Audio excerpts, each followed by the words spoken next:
Hello, everyone, and welcome to another session of Trial of Hearts. It's been a hot minute since we last streamed, we last played. Your boy was on a bit of a medical hiatus recovering from top surgery, but we're doing so excellent, my dudes. So, very happy to be back, very excited to play again. I am your humble host and DM for this campaign, Maris Aurum. We are going to kick things off with a round of player introduction, so, as per the usual, Sif, kick us off. Oh, that's me. Hi, I rated. Hi, I'm Sif underscore VTuber, Livingston Armor. I do art. I play games. Star Revolver came out today. It's $20 on Steam. You should check it out. Yeah, I'm here role playing as Gwyn. Simple bird boy. Nothing, no layers here. No funky backstory stuff or complex emotions. I am just here to win and not fall in love with girl failures or boy failures or any failures. We don't make complex characters around here. Nothing to see here. Thank you, Sif, and thank you for the raid. Welcome to all of Sif's raiders. I'm so happy to have you all here. And next up, we've got Lily. Hello everyone, my name is Lily. I am an aspiring artist that draws a lot of D&D characters, including the character I am playing tonight, which is Topaz Stoneheart. They are a fashion designer, any all pronouns, and are always having a ridiculous time in this certifiably questionable vibes situations. But as far as other things for myself, I also run my own D&D campaign, Mistwalker Spectrum of Eternity. There are 10 episodes up on my YouTube channel. It's a very fun, sad, gay time full of telling people that they need to value themselves more and stop self-sacrificing, which is not anything any other D&D characters can relate to. Anyways, happy to be here. Thank you, Lily. Yes, definitely nothing to look into there. I will be playing self-sacrificing characters until the end of time. Moving on, we've got Vesper.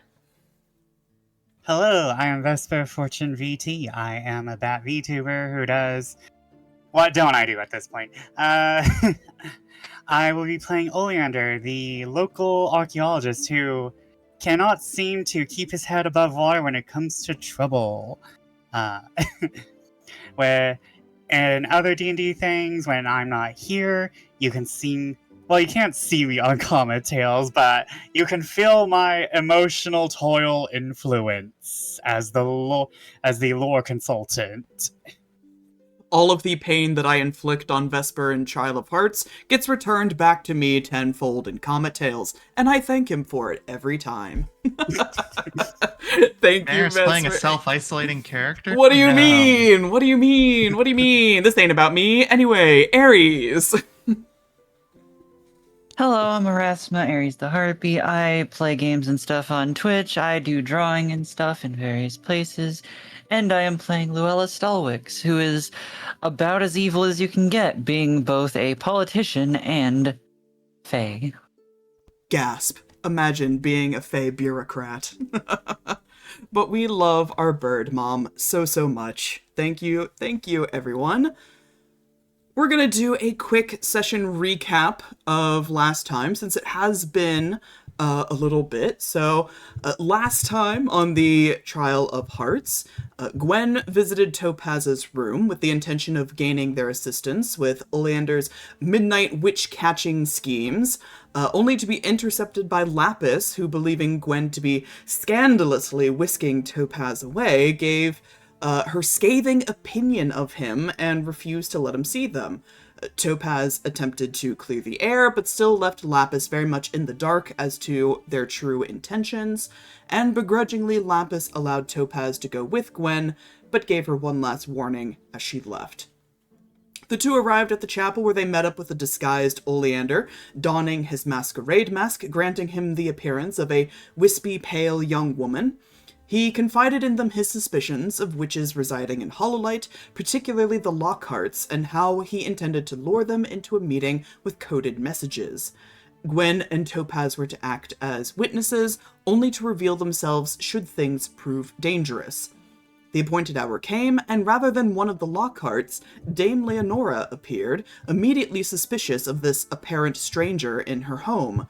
And after a failed attempt to magically compel the truth from Oleander, she instead tried to interrogate him, asking why he's been sending coded messages to her guests, and Oleander confessed concerns for Essie's well-being and his suspicions of witches lurking through Hollowlight. Dame Leonora ended up sussing out Oleander's identity, seeing through his disguise, and again reminded him to come to her directly the next time he had any such dangerous suspicions. Oleander made one further inquiry, wondering about his place in the trials, seeking confirmation regarding his theories surrounding the mystery of his birth parents. With regret, however, Dame Leonora confessed that she could find nothing about Oleander's birth parents. Meanwhile, Luella paid Damus another nocturnal visit in his room, looking to gain more information regarding his master Cassian. He confessed that, having stardust in his blood, Cassian utilized it as a substitute for a star's heart to keep himself young. Despite this, he defended his master, particularly when Luella claimed that Damus was little more than a tool to him. And as the two conversed, they came to the conclusion that the celestial rock Damus stumbled upon in his youth was very likely the remains of Essie's mother, Estella. Wanting a quiet moment with Gwyn before retiring, Topaz asked him to accompany them on a stroll through the forest. Topaz asked Gwyn for clarification about the rumors surrounding him and his dreams of a, quote, perfect world, wanting to see the man behind the many metaphorical masks that he wears. Gwyn answered cryptically, saying it wasn't the right time to reveal everything about himself, much to Topaz's disappointment. The following day, Oleander received a letter from Essie, wherein he informed him of a secret note that he found tucked away in a book in the library. It seems to have been the remnants of a love note from Cyrus to Isolde, presumably when the last trial of hearts took place. Luella arranged a meeting between Essie, Oleander, and Gwyn in the gardens, where she promised information and potential revelations, relaying her findings from Damus and Prince Alto. The aforementioned prince arrived later, also by Luella's invitation, and the ensemble inquired about the make of his sword. Confused but seemingly amiable, Alto permitted them to look at his blade, and Oleander mentally confirmed that it is a crystal blade. After the prince's departure, the group contemplates the meaning of the royal family possessing such a well-designed weapon for carving out stars' hearts. Evening descended, and the masquerade began in a flurry of costume, gossip, and mistaken identities. The party was introduced to a colorful and diverse cast of characters. Some they were able to successfully deduce the identities of, while others remained a mystery. Throughout the evening, the party members danced, talked, enjoyed private moments with mysterious characters, and, most notably, Luella, despite the circulating rumors surrounding them, enjoyed a dance with Prince Alto. Gwyn had a vulnerable conversation with Essie about his identity crisis. Oleander became the unexpected belle of the ball, catching the eye of several guests and fooling them all. And Topaz had a very dramatic dance with Essie, confessing his love for him before all in attendance. Unfortunately, the good times were not to last, as a sudden scream was heard just outside the ballroom. Everyone gathered in fear and curiosity, finding none other than Essie, wounded and bleeding out, having been stabbed in the heart. And that, my friends, is where we will pick things up. We resume this scene with a wounded Essie. The person closest to him is the female Aasimar with the gilded wings, looking frightened, jittery, and makes a quick exit through the growing crowd, pushing through them with very little grace. Essie appears to still be alive, but is struggling to breathe as blood fills his mouth, spilling onto the floor as he sputters for breath. It is at this moment that the peacock, Aarakocra, manages to push his way to the front of the assembling crowd and kneels before Essie. No. Oh, no, please, no. Please, just don't speak, don't move. It's going to be okay, please. Please, Leonora, it's going to be fine. You're going to be okay. And it is at that statement that the spell upon Essie dissipates, revealing, like many others, you have interacted with this evening. A masquerade costume. The visage of Essie dissipates, and you find, in his place, an injured, bleeding Dame Leonora, who looks up to this peacock with a kind of an air of tenderness, gives a sputtering laugh. I'm all right, she struggles to say. And it's at this point that the Aasimar returns with the spotted tabaxi woman, who rushes over, kneels at Dame Leonora's side, and just as the light fades from her eyes, the tabaxi says a few words, a few hand motions, and one of her diamonds in her necklace shatters. And suddenly, with a deep, freeing cough, Dame Leonora is aroused once more.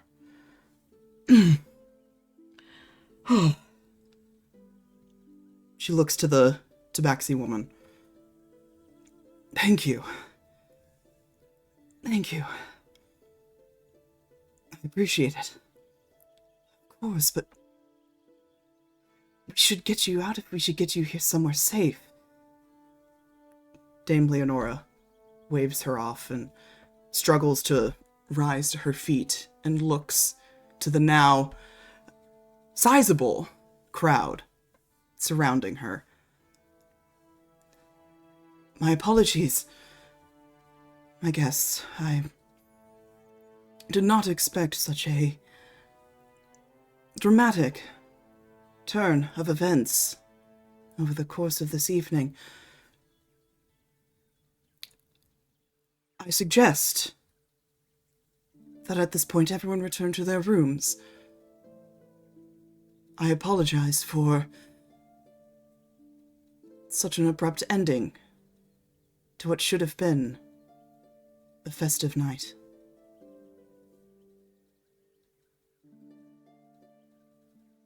Would anyone like to do or say anything at this point?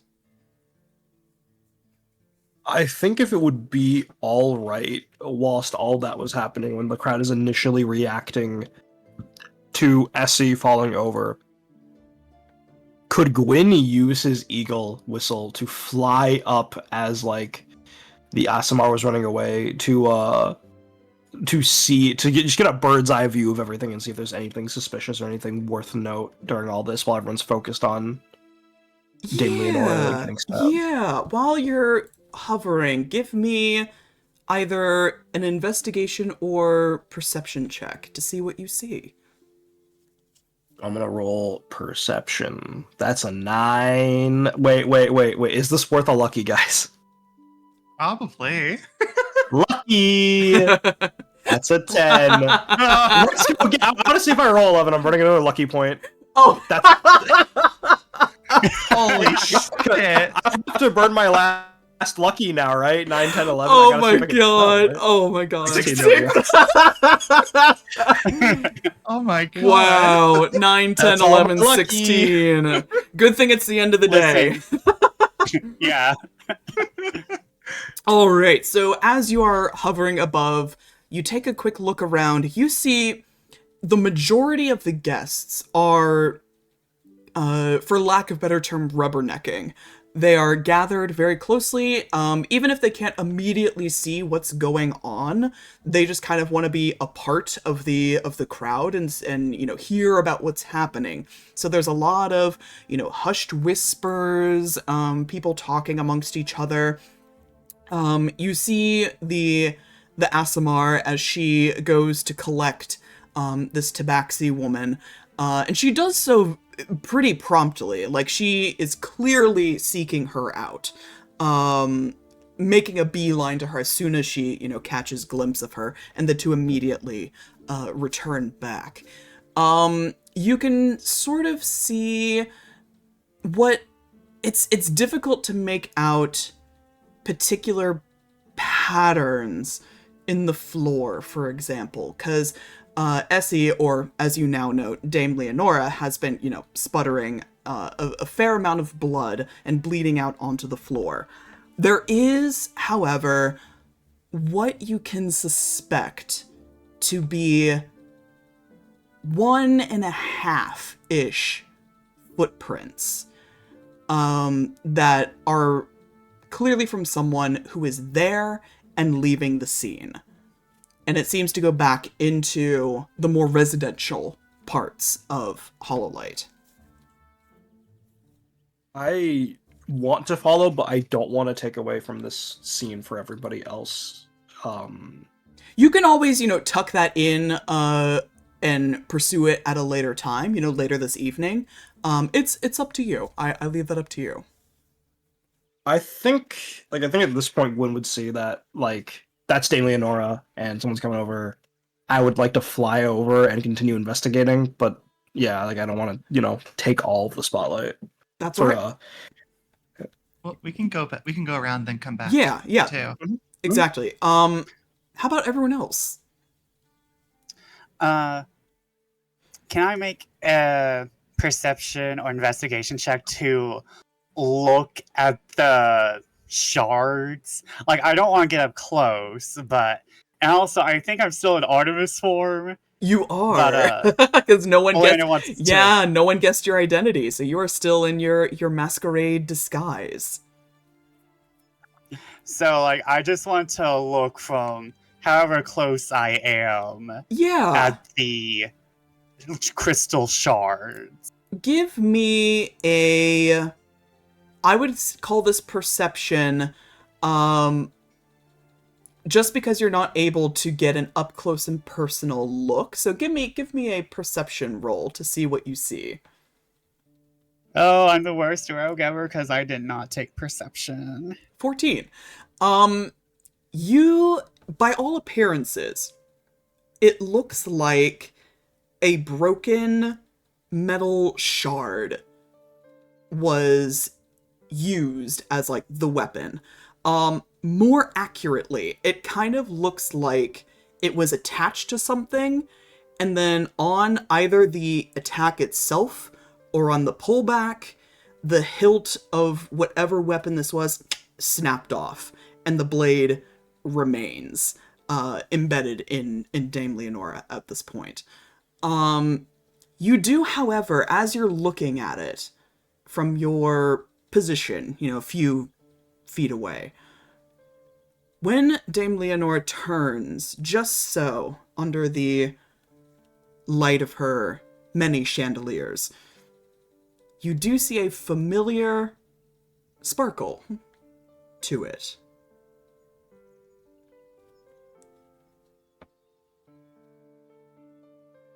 And I can guess it's probably Alto's crystal blade, right? Tough to say at a singular first glance, but I think it would be fair to have such suspicions.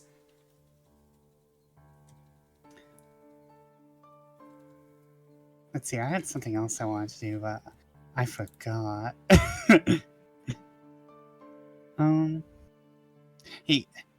Noticing that Gwyn. Oh, can I tell whether or not this? I can tell this was not a professional job. This isn't This isn't someone I know. This is rush, hit and run. This is not a professional assassination, correct? For this, I would say make me an investigation with advantage. Okay. Investigation. 25. That's a 25. Yeah, listen, you're kind of in the business of death, right? You know the tricks of the trade just by looking at the spectacle of this scene and how quickly it must have gone to shit. You know this was by no means a professional job. This was very opportunistic, and as soon as it went wrong, they dipped.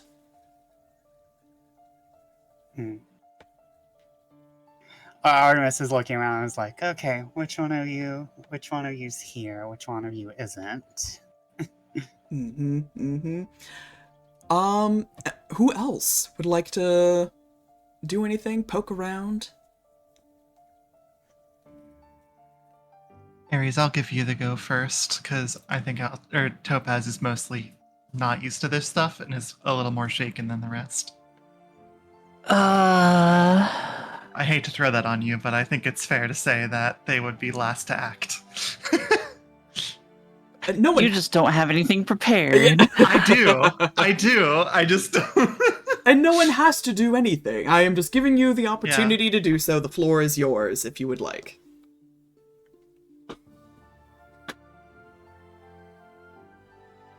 I think the moment that Dame Leonora is revealed as being Dame Leonora, I think Luella would probably back away a bit and look for anyone trying to make an exit during that time. Or Okay. not watching what was going on. Give me a perception check to see what you see. Oh, a nat 20 for a total of 27. That's a big number. That's a big number. Your owl eyes scan the crowd and you take it all in. It seems like, for the most part, people are here. And they're mostly crowded around you, the general group, around Dame Leonora. And there are a few people who are hanging back, like not wanting to, like, see things firsthand. They're gonna wait, for the gossip to reach their ears at a later time, for what's going on. You do notice a few people amongst, the guests that you saw and interacted with. You do notice some people who are not present. Most notably, let's see here as I pull out my list of of people, because it's a lot of people who attended. The people who are not present. The human man in a frock coat with a ceremonial sword on his hip is not present. The man in the finely dressed and outdated outfit is not present. The tall and imposing knight has also departed. And Skalm is not here.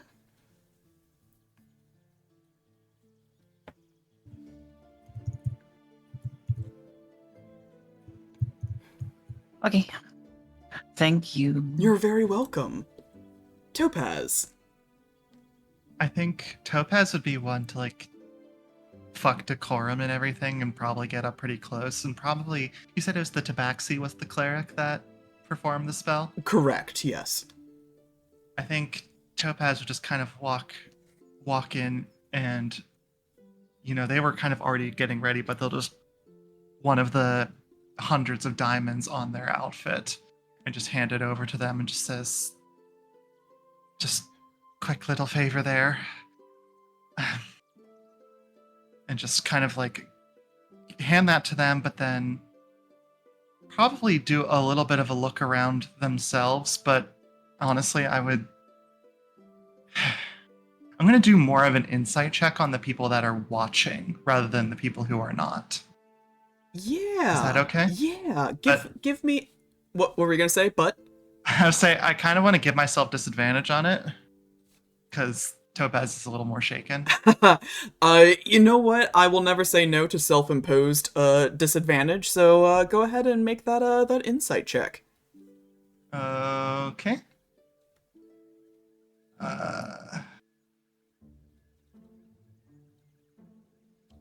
Disadvantage. I'm still very good at it, so 24. 24 with disadvantage. Yeah. Yeah, so you are looking around at the people within, the nearby vicinity. I imagine you're pretty close to Dame Leonora, since you were handing off the diamond. And so, I've gathered that this is Essie, the peacock, but that's not important right now. But enough about that. Yes. You look around, like, the people who are sort of up front in the group, and for the most part, people are shocked and truly just tittering with nerves and confusion, and truly just, these are the kind of people who, you know, hear about violence, but they never see it themselves. So to have someone stabbed at a masquerade is just something absolutely unheard of. So for the most part, you don't see anything immediately suspicious. People are acting well within the range of emotions that you would expect of a situation like this. Right. Then can I ask one final follow-up off of a 24? Yes. Considering I'm right there, can I glance at the hilt that is currently in Dame Leonora? See if I recognize it more closely? Well, it's just the shard of a shard. blade. Yes. That's right. Yeah. The hilt is missing. Okay. That's right. I don't know if there's anything else to glean from this shard, but I think probably would try and look at that, but then probably get squeamish of the blood and then back off.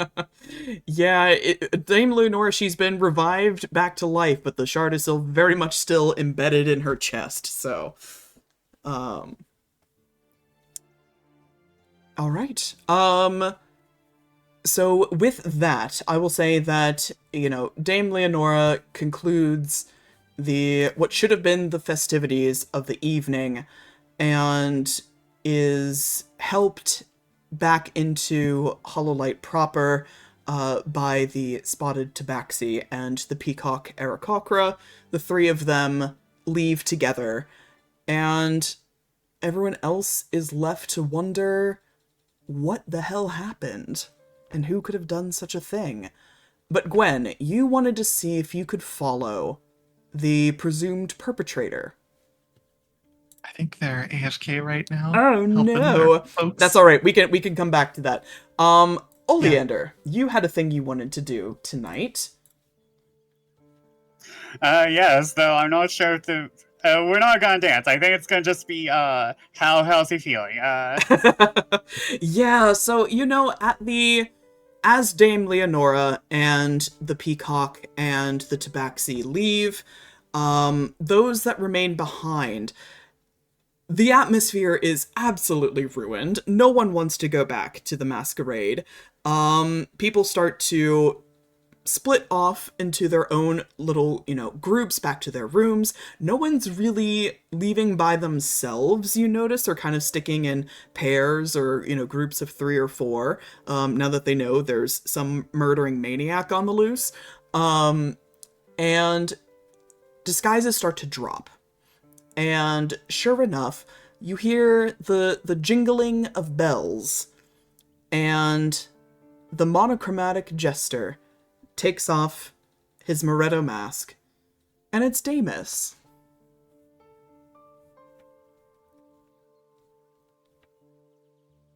Damus, as always, looks to be a jittery mess, kind of amplified by the, you know, dramatic turn of events. So you can actually, even though he's standing still, you can hear, like, the little jingling of bells as he is, like, trembling. Anxious jingling. Anxious jingling. Oleander as Artemis kind of like walks up to Damus and is like, this has been a turn of events. Yeah, you could definitely say that. Do you want to sit down? Kind of looks to you with these big, wide eyes. And he doesn't say anything, but he gives, like, a little nod of his head. And he'll sort of follow you to, like, a nearby bench, a couple of seats, whatever is closest, and sit himself down before you do, which is, kind of improper, but at this point, propriety is kind of tossed aside. The boy's weak in the knees, so... It's not that I'm not actually a girl. Yeah. Like,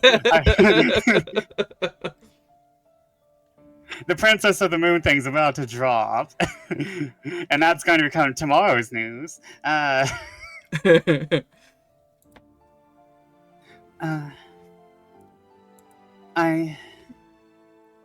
was shocked when it was Essie, but even more so that it's Dame Leonora. I didn't want to think it possible that someone would want to hurt him, but it looks like... And he kind of looks to you in disguise, realizes that he's talking, and he doesn't know who he's talking to, promptly shuts his mouth, and kind of averts his eyes. Just, I mean, it's just... I just can't believe it, that's all. Not even having to roll insight check, because you can read this man like a book. Absolutely. Artemis kind of giggles and is like, "You're quite smart for not revealing your emotions right away, or your thoughts. Who taught you that?"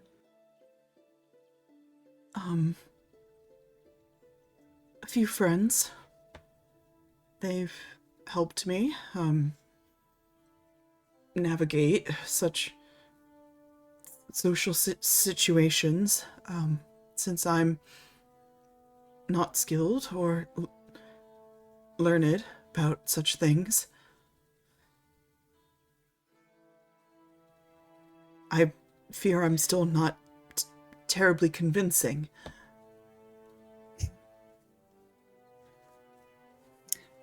It's quite alright. I had a time once myself. It's very difficult learning how to talk to people, how to read them, knowing exactly what they want and what they want to hear. That's... And then... Sorry. Continue. Well, that's why I was glad I got to pick this mask, he says as he kind of holds it up for you to see. And it's just a plain black circle. But on the underside, the side that, is attached to the face, there's a little button where the mouth would be. And that's kind of the funny thing about Moretto masks, is there's no strings, there's no ribbon to attach it to your head. You wear it by holding the button in your teeth, so you literally cannot talk. Which is why, when Damus said that to you earlier, that there wasn't a lot of choice for masks. Most people would not pick a mask like this because you can't talk. But boy, was he thrilled when he saw it as a choice. It kind of looks like you have the new moon as a face. It's quite lovely. You think so? I quite liked it myself. No, I think your face is more handsome. He blushes at that quite easily. I don't know about that, but I did have some help getting ready this evening. The Stonehearts were very good about making sure I was adequately dressed for such an event. And you look down and you notice he is in fact wearing a different suit, a very nice, crisp black suit that he definitely hadn't ever worn before.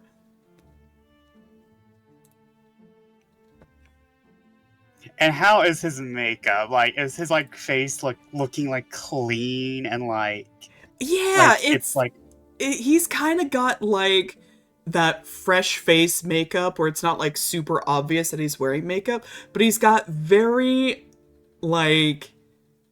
obvious stylized guy liner on. oh no, Lapis turned him into an emo. Yeah, a little bit. You know, you should. If the Stonehearts helped you learn this, maybe you can continue to do so. You are. And like even like Artemis is like kind of like taken in. It's like like Oleander is just taken in because he's like, oh, this is new, Davis. This is the 2.0 model. Oh no, he looks really good when he's cleaned up and not scraggly and sad. It's like I always liked him when he was pathetic, but now he cleans up real nice. He cleans up real good. I'm afraid I'm kind of left a little speechless. It's very. I'll say it's quite nice seeing you like this. He kind of looks around the room for a moment and then looks back to you and he goes, I'm sorry to be asking this of you, but did someone tell you to talk to me?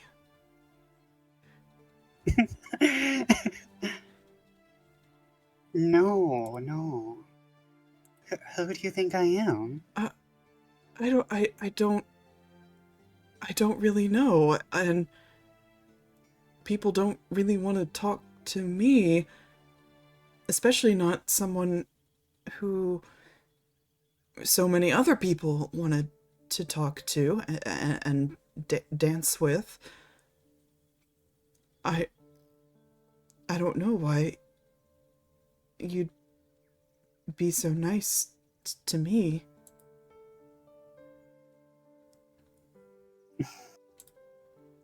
Because you are a nice, interesting person, Damus. And, like, I know you said that all the masks go poof, but I imagine, like, this, each one has their own personal poof. And so, like, as Artemis, like, closes her eyes, like, it kind of looks like snow is being parted from her face. It's, like, kind of whipping into the air. And, like, as that happens, this, like, form of Oleander is just appearing out of the snow. Damus looks gobsmacked. Absolutely. He likes to think that, he knows you decently well by this point. It is evident by the look on his face that he had no inclination that you were secretly this belle of the ball who's been, the eye of many a person's attentions this evening. Oleander, you surprise me. Well, I paid attention in disguise class, but it's really hard to pretend to be someone else when you're nearly 7 foot tall and have an entire 4 foot back half. But I paid attention in how to pretend to be other people. I should say so, and you did remarkably well, if I can say so. I had no clue. You were not yourself at all, but I guess that's the point. You You looked beautiful. I let the mask do all the work, but I like to think that I still look good now. Oh And no, you he's you like, absolutely do. I didn't mean that you don't normally look beautiful oh, because Oleander is just laughing. It's okay. It's okay. It is a different aesthetic. he is beet red. He's so embarrassed.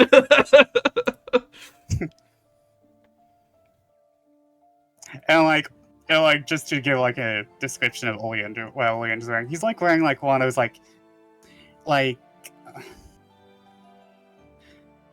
it's kind of like one of the, it's like a rolled up shirt, like half the shirt's been cut off, like it's been designed that way. It's more like a sleeve and like half a shirt, and like there's this like blue velvet sash where it cuts off, and like underneath that he's like wearing like this more draped blue velvet, and this blue velvet kind of leaks onto his back as like a long like, not like a saddle, but like kind of like a like, oh, a cape, like a cape that's laying across his back and not like off to one side, and it's like dripping with like light blue stars and kind of like this like touching of like powdery white snow, and there's, and like the embroidery on his shirt is on the cape as well. And you can like also see he's wearing like a small corset, but like that's just usual like toward things to keep up the spine. but you can like see this like little sneak peek of a corset coming out like the bottom part of the sash. And like he's also wearing like these like gilded gold metal like deer bracelets. Armlets, but they're on his hooves. Oh, gotcha.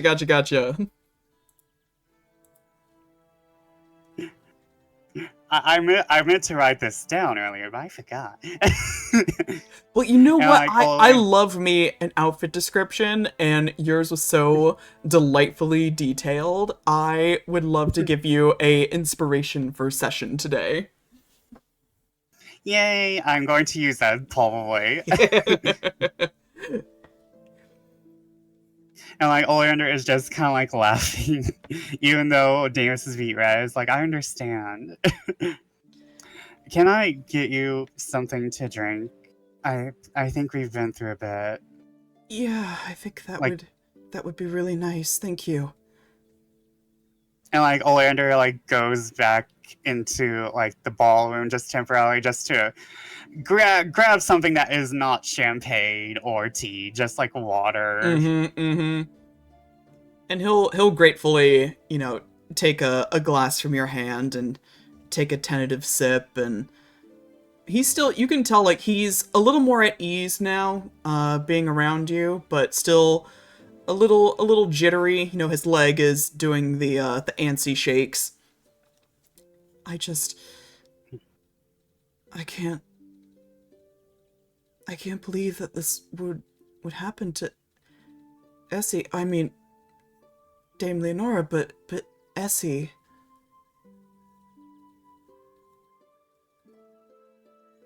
It's just everything we've been. And he kind of looks around, make sure that the two of you are, well out of earshot of people. It just seems with everything we've been talking about, it feels very real now. Yeah, that's why I kind of wanted to check up on you. I knew something like this could happen, but I wasn't thinking it could. I'm not sure if this would make you feel better or worse, but I know at least it's not an outside job. Whoever did this is within the estate, or at least they're not professionals at this. I suppose that's good? I mean, if it were someone better, Essie probably wouldn't be...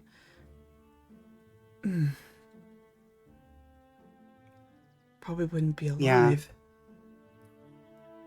Oleander is doing his best not to be like, yeah, we would have had an assassination like 5 weeks ago. This wouldn't have happened.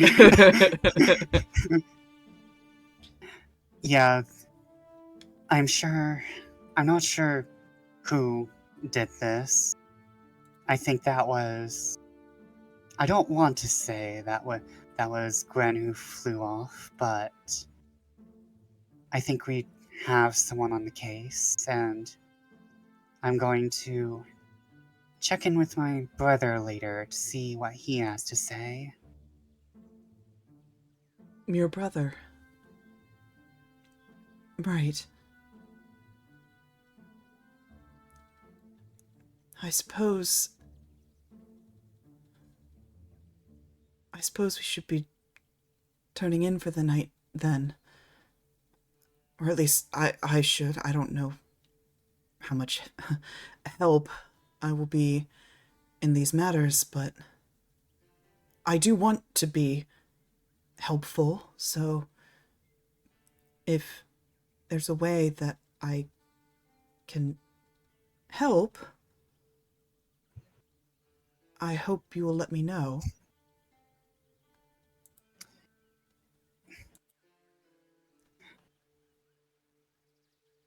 You have been more than helpful, Damus. I think that SC included you in their circle says more about you than I think even you know. And you've been major help to me, which means you've been a great help to everyone here and to this ongoing mystery. Gives a little smile and plays with the cup in his hands. Just, that's very good of you to say. Thank you. It's the truth. I'm not sure if I shall be necessary for the rest of the night, but do you want me to stay in your room with you?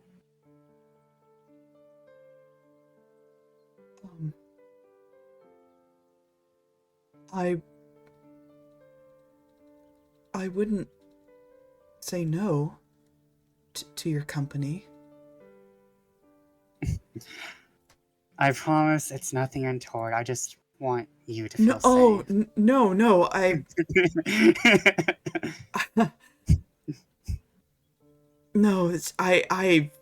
understand completely. These are now dangerous times, and I'm certain that I would feel much safer with a top-notch rogue guarding my door.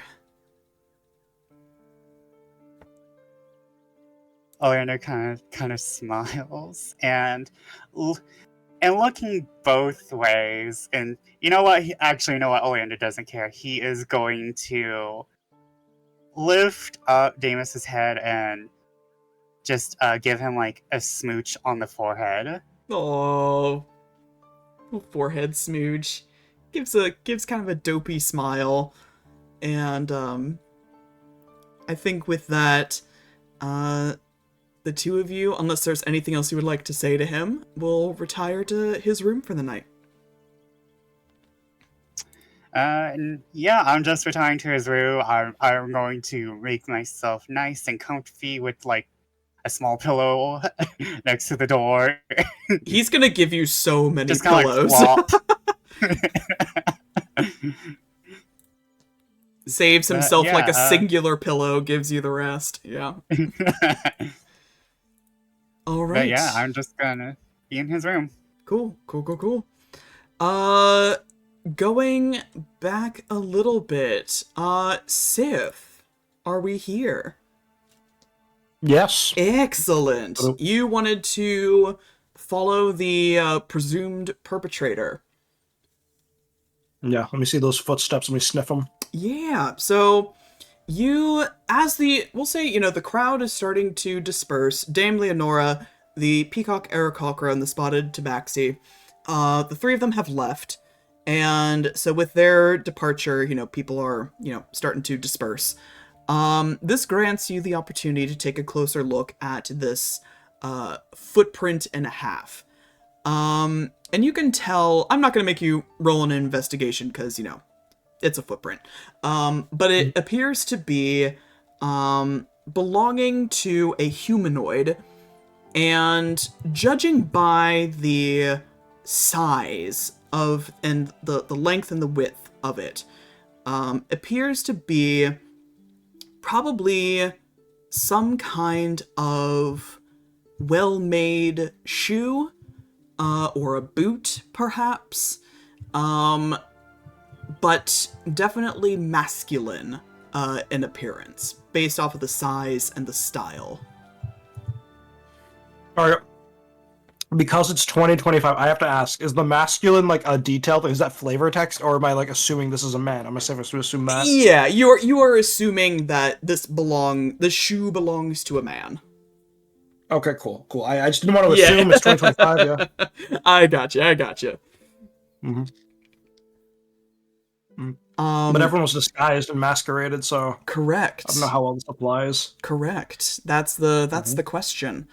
But if you would like to, follow in the, it's only, like I said, a footprint and a half in the blood spatter. But it appears to be heading in the direction of the more residential areas of Hollowlight. If you'd like to follow it and, make some investigation rolls, some educated guesses, you can attempt to follow the trail. I would like to, yeah. Absolutely. So I'm just gonna say you arrive at the door that will let you back into the residential section of the estate. Go ahead and make me your first investigation check to see if anything seems amiss. Any breadcrumb trails for you? All right, here we go. That's a natural 20. Oh! I figured it out. Elementary, my dear Topaz. Yeah. So you follow your intuition at this point is sort of your guide. You're scanning the hallway, all of the guest rooms neatly lined up, and you're looking for things that seem kind of out of place, because based off of what you observed of the actual crime scene, this was not, this was a botched job. And I know that, this was Oleander who sort of got this insight. I think with your sort of expertise on general violence, you can kind of gain some similar thoughts as well, that this is just something that did not go well. So a trail would look kind of out of place to lead you to the suspected perpetrator. So as you're scanning through the hallway, taking slow steps, looking for little tiny things to guide you on the right path, you do notice an end table that's right in front of like a mirror in the hallway, sort of just taking up decorative space, is sort of off tilter, like someone stumbled into it and knocked it aside. You go a little further and you see the runner carpet is flipped up on the corner, implying someone very likely tripped over it and did not think to put it back down. And you notice another small speckles of blood down the trail, down the hallway, leaving just the tiniest little trail. And it leads to the princeling's rooms. Oh no. They would fuck up an assassination attempt too. I think Gwyn is cocky enough to further go into the room. I'm going to very gently touch the doorknob to see if it's locked. It is locked. I'm gonna knock on the door. You knock, and you wait, but there appears to be no answer. Is there anyone in this hallway with me? Yeah, I'll say that, you know, as people are starting to return to their rooms now, you've been gone long enough that people are starting to file back into their rooms. So you've got, like, a stray guest here and there heading back into their rooms. I need somebody to see this in case I fucking die. I'm kicking the door down if I can. Make me a strength check. I'm out of lucky. It's my worst stat. That's an 18. Never mind. I am Hugh Jackman. Yeah, you definitely rattle this door. Not quite off its hinges, but enough to, you know, get that deadbolt out of the frame. And you look around the room, and similarly, you don't immediately see anything. It looks very much like a lived-in room. This is a room that the two princelings share, so it's kind of like it's larger than the usual guest room. One, because they're royalty and they should get the best room, but two, it's two people sharing it. And it looks very tidy, but kind of lived in. You know, there's like outfits strewn about. It looks like, you know, they were deciding what to wear that evening. But as far as actual people, the princelings, they are not present. Do I see any more traces of those blood or knocked over furniture? Is there an open window, perhaps, or a door inside left ajar? I will say, going off of your initial nat 20, you do see that the window is open, and the curtains are fluttering as the breeze rolls in. I'm going to look out that window dramatically to see if I could spot something. Yeah. You look out the window. Presumably this was a, you know, if someone were to be running away, this would be their escape, entry point, exit point. But you look around, left, right, don't immediately see anything.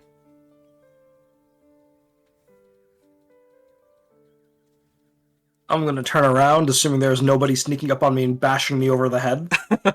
I am going to go out to the hallway and start calling for, like, a staff member, like if there's a butler around or a yeah, sure. staff. I mean, you definitely gained attention by kicking the door down. So people are sort of, you know, looking in on you anyway. And you've got a couple of, you know, staff members that you can get the attention of, because they're definitely heading to you anyway. I drop the disguise to show everybody that this is Gwyn. I have followed the assailant from the evening's festivities. They seem to have escaped through the princeling's window. Please inform Leonora or the guards, if you can, to look through the fields outside. I will remain here. On guard. Of course, Sir Gwyn. Right away, Sir Gwyn. And please bring the princelings as quickly as you can. If this assailant broke into their room, we need to make sure that they are okay as well. Of course, right away. And the two butlers will rush off and do as you say, get Leonora's attention. And Gwyn, the entire time when he's posted up, is going to like have his like they're not drawn, but he is very clearly flaunting his sheathed blades. Very much like I am on guard, I am on duty, no small talk. Yeah. Are you gonna be there, like, how long are you going to post up in front of the princeling's room? I am going to wait here until either there is an order from Leonora or the princelings themselves come back and I can make sure they're okay. Yeah, absolutely. It doesn't take long. Again, the kicking down the door was definitely loud and heard by several people, around the hallway. Eventually, Princess Adora does show up and just kind of looks at you and looks at the door and looks back at you. Just, Sir Gwyn, what is the meaning of this? This is not out of jest, I assure you. This is a matter of security. The assailant that assaulted Dame Leonora earlier this evening made their way through your room. That can't be. I made sure to lock my room before I left. I understand, and there are any number of reasons this could have occurred, but I can assure you, post-haste, I can assure you with a guarantee that they had gone this direction. The window was open, the curtain was fluttering. Like, Gwyn has not touched the room at all, and he's made sure no one else has entered to touch it. So, like... She kind of... Where's your brother? Sorry, go ahead. Alto, well, knowing his proclivities, he could be in any number of rooms tonight, but... If you'll excuse me. And she'll sort of shuffle by you and go into the room and take a look around. Like, she looks like she's looking like making sure no one stole anything. Oh, okay. Just off of passive insight, alright. Yeah. She's looking around. She's not really touching anything, but she's like looking around, making sure that anything else doesn't look, she wants to make sure the place wasn't ransacked. Will you be... I want an insight check. I want to see if she's, like, shaken at all by this, because, like, barbarian or not, being a young woman and someone breaking into your room without you knowing is kind of scary. Yeah, give me... give me an insight check. That's a 24. She does look pretty rattled. You can... And this is something that no one's really seen out of Adora before. Because she very much puts on that facade of strength. She definitely seems shaken by the events of tonight. But she's doing her absolute utmost to play it cool. When the guards arrive, when Leonora has sent for proper detail, I will most likely be making my way to enjoy some aspect of tonight's proclivities. Would you do me the honor of joining me, perhaps for a drink, or simply to be in each other's company? She looks at you with a very, there's an initial surprise on her face, but then she goes back to masking it very well, as is her way, and just... Sir Gwyn, there are better ways to gain my attention than breaking down my door. Well, someone had already beaten me to lock-picking it or sneaking it in, so I'd like to make bold statements with my actions. Very well. Seeing as there's a violent person about, and I am down one lockable door, I suppose I couldn't do better company than someone like yourself. Gwyn will nod, and then I'm assuming at some point some guards show up and possibly the local handyman shows up to repair the door, and that time they can just walk around. Yeah. It's like the magic equivalent of, a handyman, just, a wave of the hand and shoop, the door splinters go back into place, and They test the lock on the door, test the hinges, make sure they're not too squeaky, you know. Yeah, while all this happens and you wait, Adora is sitting very quietly in your presence. She's not really doing a whole lot, just seemingly taking this all in.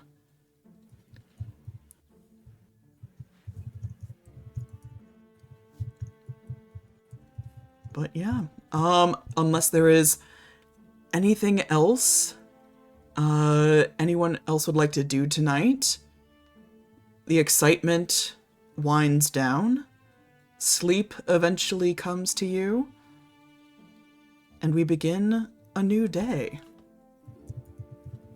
I think I'd like to add that Gwyn, out of some sense of his job, would probably try to stand guard outside of the princeling's rooms for as long as he could.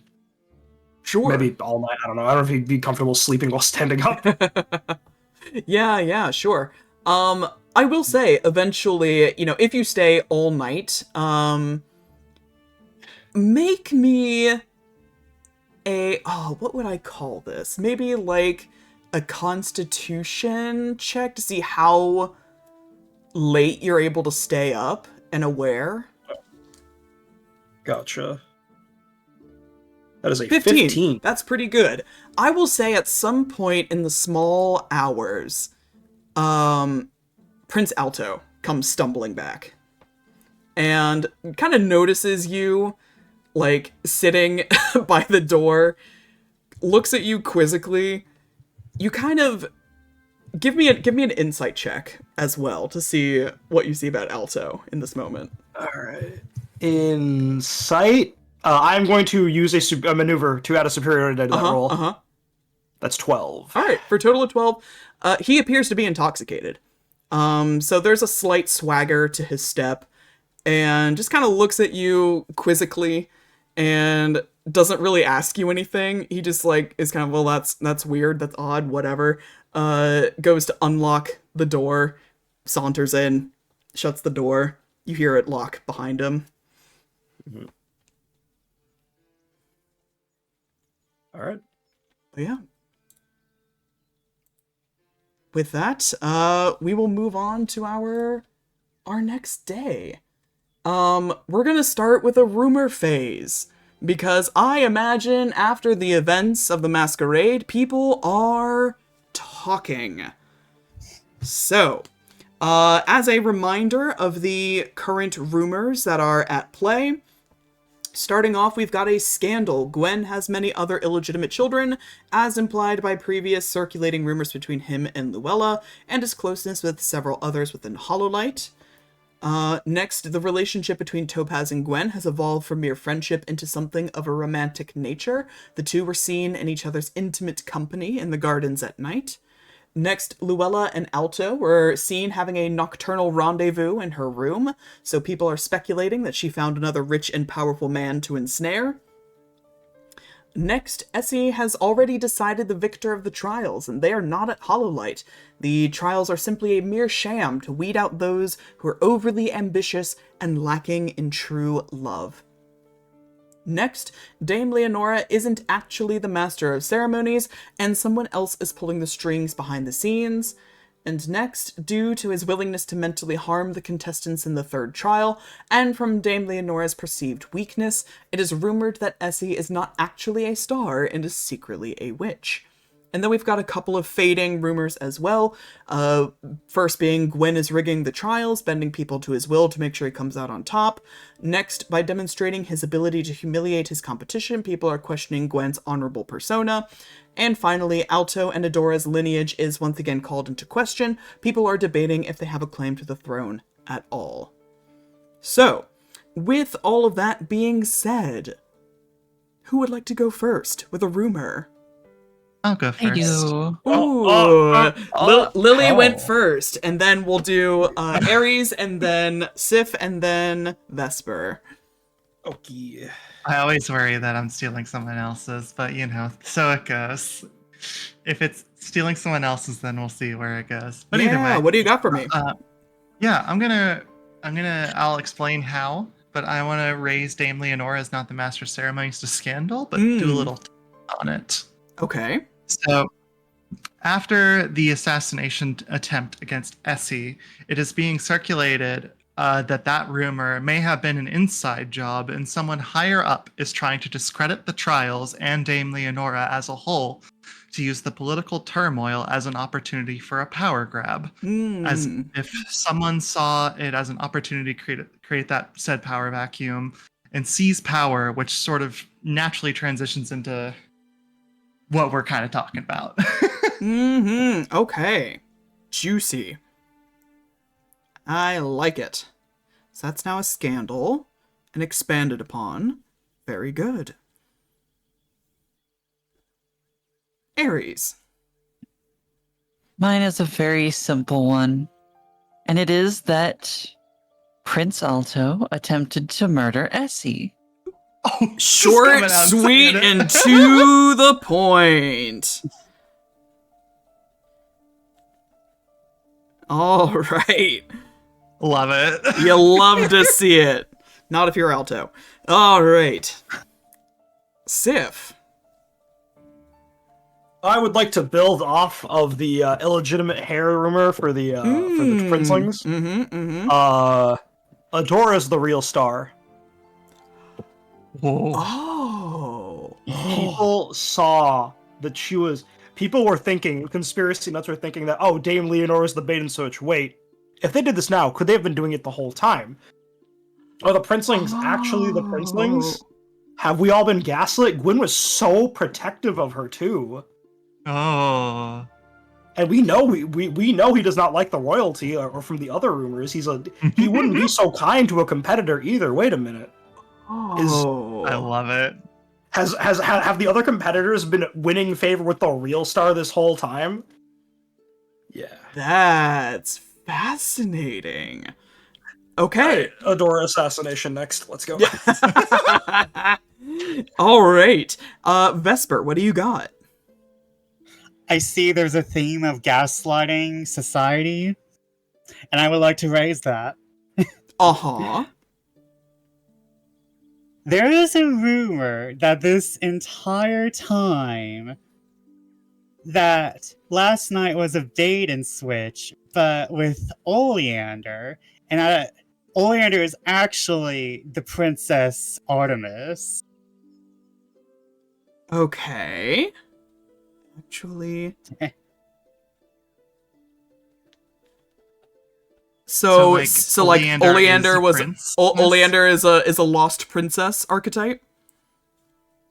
Yes. Oh, yeah. Like Artemis is like using Oleander as like this facade, and it is Artemis is the real person, and Oleander is the facade. Yes. Like last night was a reveal of who Oleander actually was. I see. I'm writing all this down. Don't mind me. And like she just chose Oleander as like this, like, because she wants to stir up drama just a little. Uh-huh. We love to see it. Okay. Mine is going to be very simple because I had the correct assumption that people are going to be talking about Essie, people are going to be talking about the murders, Dame Leonora, the scandals. Mine is going to be very simple, from that little patch of society that doesn't seem to be really bothered by attempted assassinations and just wants to continue the gossip train. I am going to bump up the Luella and Alto rumor into a full-blown scandal. That the two of them have something going on, because, I mean, amongst the myriad of rumors surrounding them, they still had a very public, intimate dance at the masquerade, and seemed to very much enjoy each other's company. So, I'm going to make that one a scandal.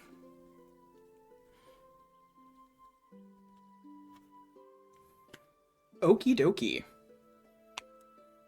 What a juicy rumor phase this is. Thank you, everybody. Moving on, we've got our reputation trackers and tags. There's been a little bit of shifting here and there.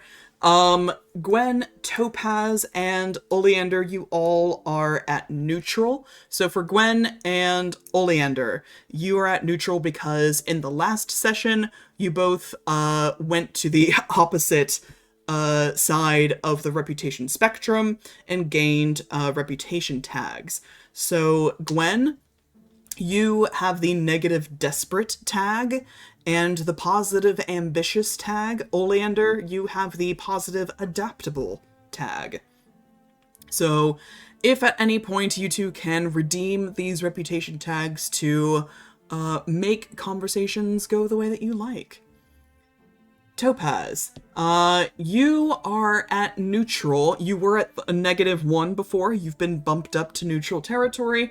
So perhaps, I mean, your perceived dalliances with other guests were just a misunderstanding by other people. I mean, after all, after such a bold declaration of love on the dance floor, even though it was a case of mistaken identities, surely there is no other in your heart but Essie. So you're bumped up to neutral, and you also still have your positive, sincere reputation tag. And Luella, you are at the -1 area. So, you know, it's kind of strange that despite these rumors circulating around you and Alto, you still flaunt your budding relationship with the prince. I mean, secret meetings in the gardens, dances at the masquerade. Could you be plotting to steal the prince away from a more respectable match? Who's to say? But you do still have your positive, warm reputation tag as well. Do I receive a bonus for the reputation? Yes, you will have your bonus in insight, as people are a little more open to, you know, express their true feelings / disgust towards you. All right. Any questions regarding rumors and reputations? Excellent, excellent. We now move on to our epistolary phase. Y'all know the drill. We are going to be passing letters. Is there anyone who would like to volunteer to go first? I can. Excellent. Go ahead, Luella. Let me grab the letter here. Yeet. And apparently I grabbed the wrong one. Doot. Sending a letter to Bellamar. Mm-hmm. Kindly Bellamar, I would assume that my letter travels slower than the rumors that flow from the events of last evening, though in the instance they have not yet reached your ears, a murder was attempted. I expect that the estate and powers that be will head the investigation that proceeds. I shall propose aid in such measures, and as such would like you to prepare as many clerks, who are not preoccupied with urgent matters, to handle the clerical needs of such an important investigation. I trust that you will choose the most appropriate candidates and will continue to do what needs be done to maintain operations. It's going to be sent through the special pouch in her bag that will send it directly to her people. Very good. So you send that through your special pouch. Seeing as it is not through the usual postal service, and Bellamar will receive the letter right away, I will say that you get a pretty prompt response from him. Basically just affirming everything that you said. Of course, you know, being shocked that such an event could have occurred at the trials, let alone at Hollowlight under Dame Leonora's roof. Very regrettable. But he will gather the requested clerks and await your further instructions. Excellent. And that's it for Luella, I think. Alrighty. Who's next? Me. Vesper. Oleander, go ahead. So I have two, as always, because I cannot help myself. I have one for dear old dad. Mm-hmm. Oh wait, I have to hold on. I have to cut this in half.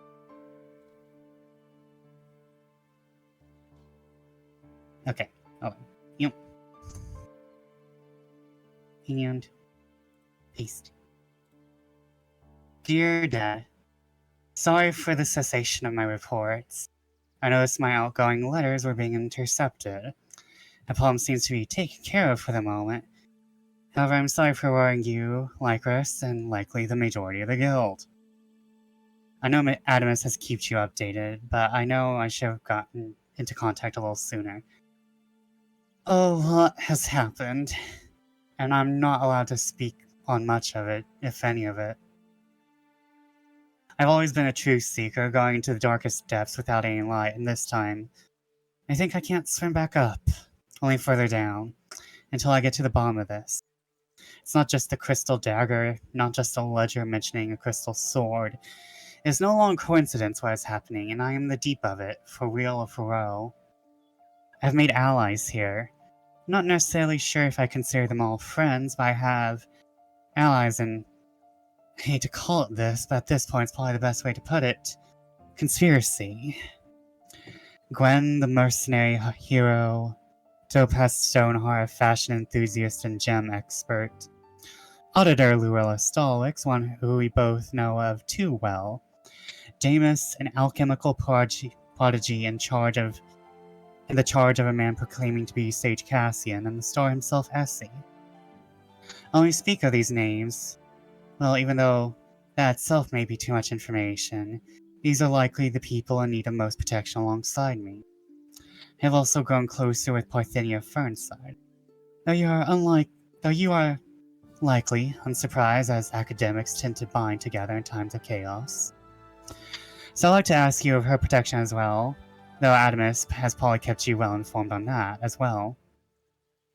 I have always spoken too much and yet not enough. However, Dad, you are the most intelligent man I know, and you know I can't return. If I could, I would have. I hate to ask more of you. To be blunt as your son, I know I'm absolutely worrying you to death, and that weighs on me as well. But I must do my due diligence. I'm going to send Polly and the twins to Snowflake.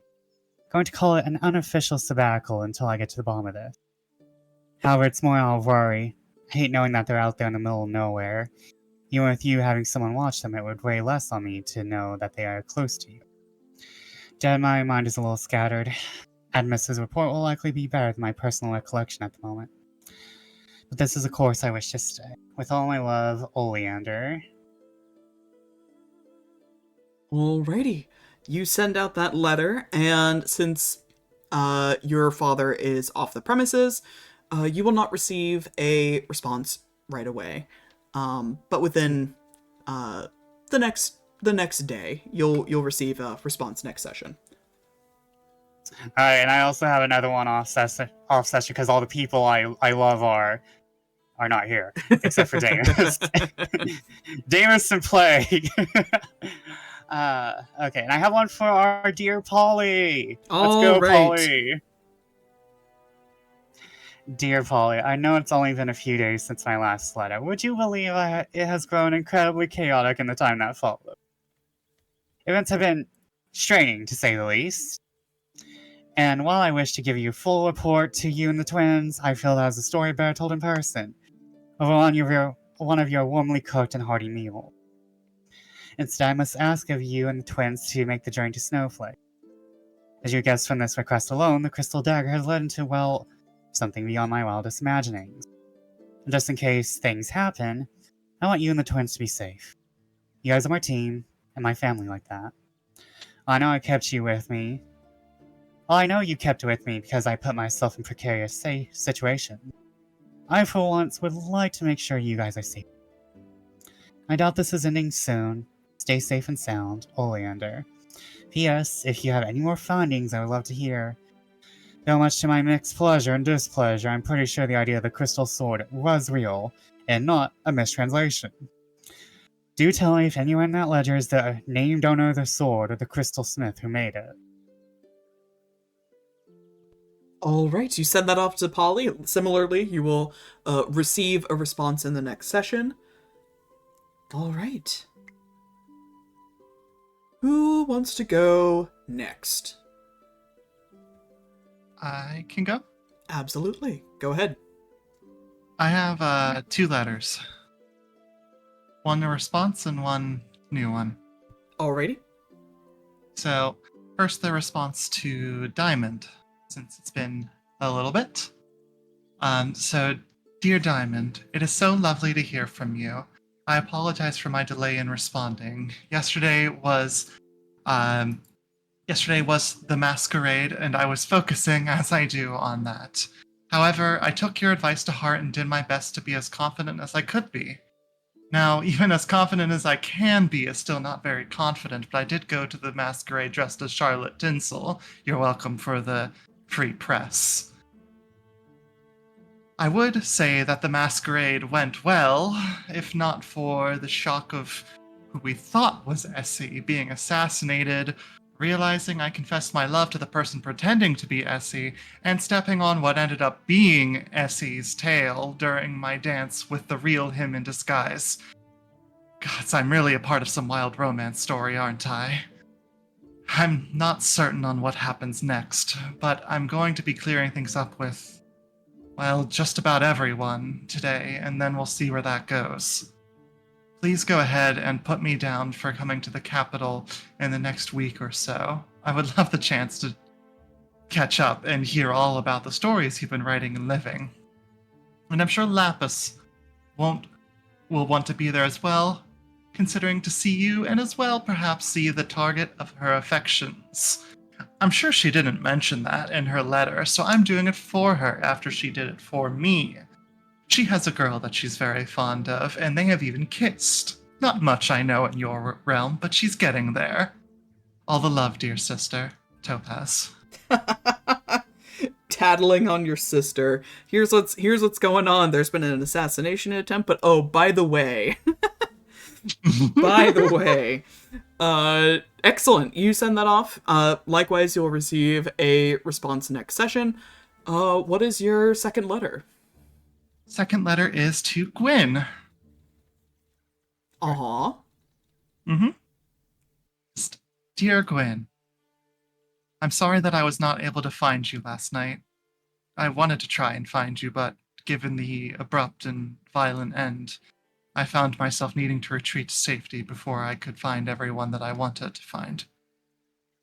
I know you are all busy being helpful, unlike myself, but if you have some time, I would like to finish our previous conversation.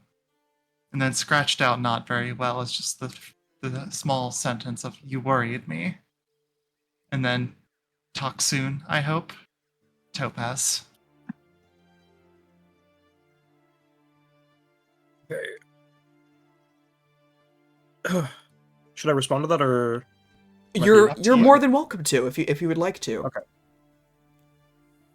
So Gwyn's like half groggy, and also this is my excuse for not doing my homework. DM, I'm sorry. You're good. You're good. So he's like about to crash in his bed. Doors wide open. A waitstaff walks in, throws a letter on Gwyn, and then walks back out. And there's just like bird noises muffled through the pillow.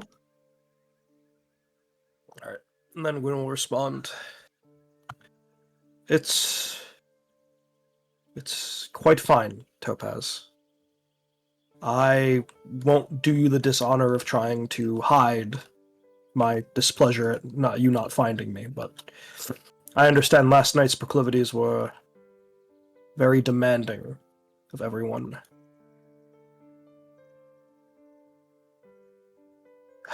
I am open to speaking should you have time today.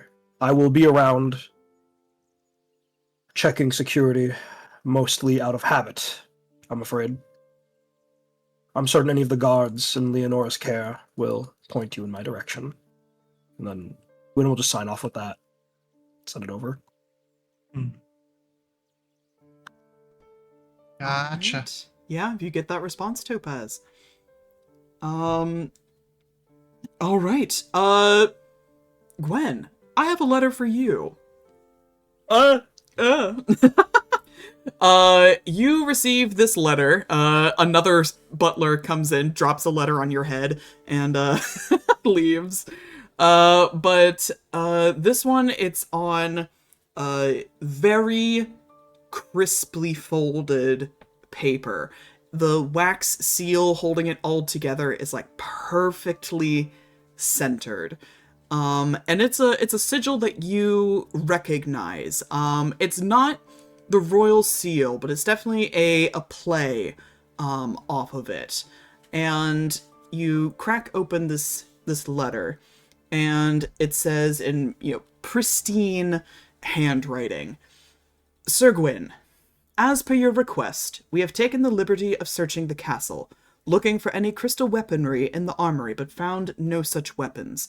I relayed your instructions to Queen Calpurnia, who seemed shocked at the notion of presumed danger against the prince and princess.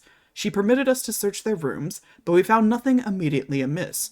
Nothing seems to have been stolen or moved. The king's ceremonial sword was taken, but the queen insisted it was given to Prince Alto with the king's blessing. She seems on edge since your last letter, and is wondering if it is necessary to send guards to Hollowlight to ensure the safety of her children. If you find it necessary, or should any trouble emerge from Hollowlight, I have attached a spell of sending for you to promptly relay your orders. I hope no such precautions are necessary. Captain Horace Fitzwilliam of His Majesty's Royal Guard. And folded within it is like a scroll of sending, so you can cast that whenever you want. Got it. Going off the vibes from last night, I don't think a sending spell is that necessary right now, but I will write another letter back. Basically summarizing the event that had happened, and in expressing that correspondence with Dame Leonora will be needed as this is her domain, and I may not be the best to advise on the security detail for someone else's home. Gotcha. I will, however, continue to endeavor to keep the peace here as best as I can and ensure the princeling's safety. All right. Yep. Cool. All right. With that, we have concluded our epistolary phase, and the day is yours, my friends. We've got a itinerary of things to attend to. Starting off, Luella. As you are getting ready, doing your morning routine in whatever way that looks like, you do hear a knock at your door, a teeny tiny little knock. And should you open the door, you find one of Dame Leonora's many pixie assistants floating in your doorway, who just, looks at you and very simply says that Dame Leonora is requesting your presence at your earliest convenience. I shall be there momentarily. Very good. You make your way to Dame Leonora's office, and the door opens for you, and you find her at her desk, and she looks not disheveled, that's not the correct word, but she's normally so well put together, so completely put together, that to see her without her ceremonial chest plate, without the dark blue velvet brocade of the celestial court, she's just very simply in, like a shirt and trousers, and you can see from the opening of her shirt that she's got, bandages around her chest, and this is probably just the most human that you've ever seen her before. And she stands when you arrive and goes, Miss Stalwix, please, have a seat. Of course. Are you sure that you do not need to be resting in this moment? I assure you I am as well rested as I can possibly be given the circumstances, but I appreciate your concern. She has a little bell on her desk, and she rings it very softly, and a maid comes in with a tray of tea and sets it down on her desk and pours each of you a cup and curtsies and exits the room. Well, please, help yourself. I wanted to revisit a few topics of prior conversations, if you will. Of course. How goes your investigation into Damus? Well, largely... Oh, go ahead. I was just going to say, any further discoveries? Well, largely nothing entirely actionable nor particularly solid. There are some interesting little bits to it, though. I Not would me love to scrambling hear through my them. notes. So, as you well know, Damus got his invitation via royal means. Indeed. It would seem that is likely from a negotiation with the royal family from one Cassian. Confirmed to be Damus's master in his studies. So he believes, at any case. So he believes, though there is some other information that seems to lend at least a little bit of weight to the theory.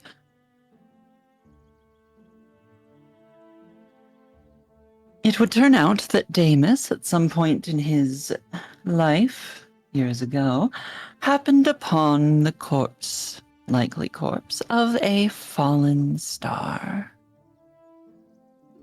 She drops her teacup in its saucer at that and looks at you very attentively, but doesn't interrupt you at all. Through his discovery, it would seem that he had acquired celestial blood in some sort of way, which he confirmed that his master was imbibing. Further information from Essie suggests that this would allow for a certain less than perfect form of longevity. You think that you are implying that should his master truly be Cassian, that he has participated in witchcraft of the most vile sort? That would be what things point toward. Again, no confirmation, but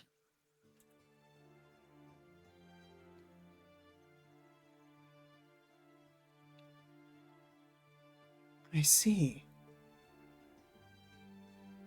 That is quite the accusation. After all, though no one has seen Cassian for a number of years, his name still carries weight and respect.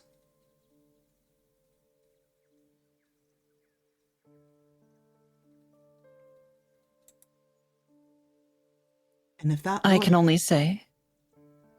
Go ahead. Nope, you. If that were indeed the case, if what you suspect is true, then sending his apprentice to the trial of hearts, there can only be one reason for that. A reason that was entirely confirmed. He admitted Damus it. was sent here. Indeed, Damus admitted to being sent here to retrieve the heart of a star, one way or another.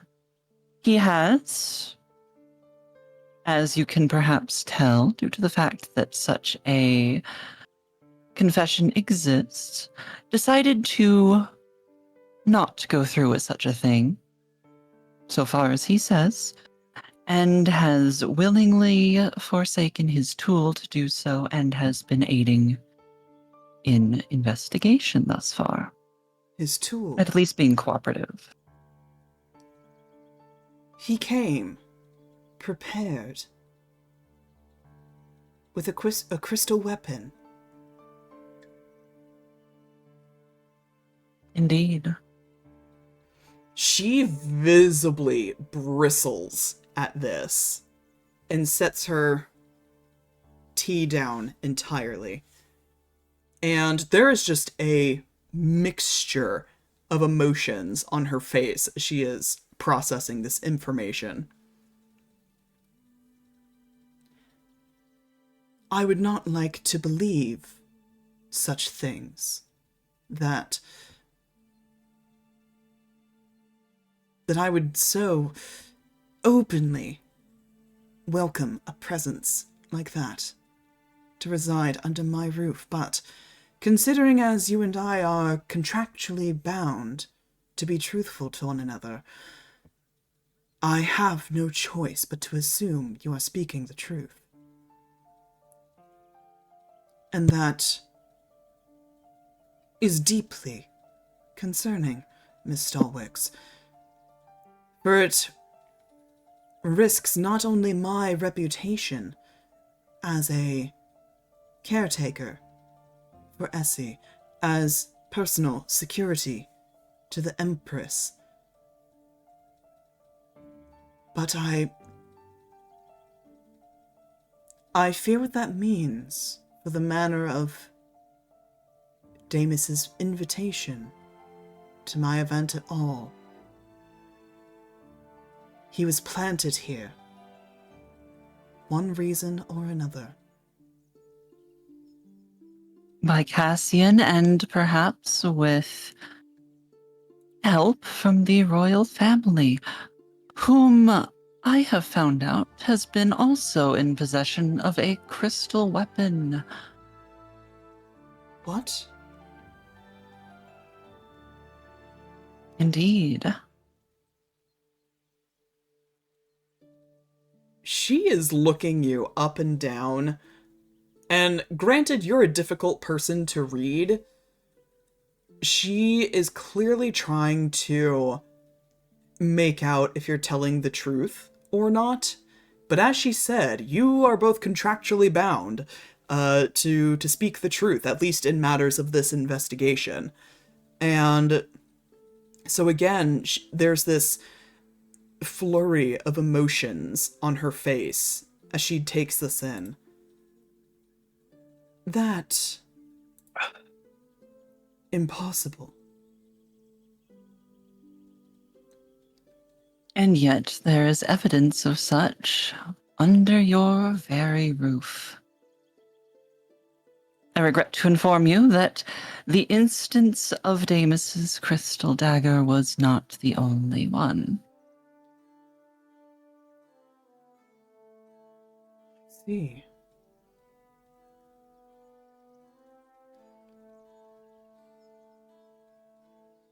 Well. You have been busy, it seems, Miss Stalwix.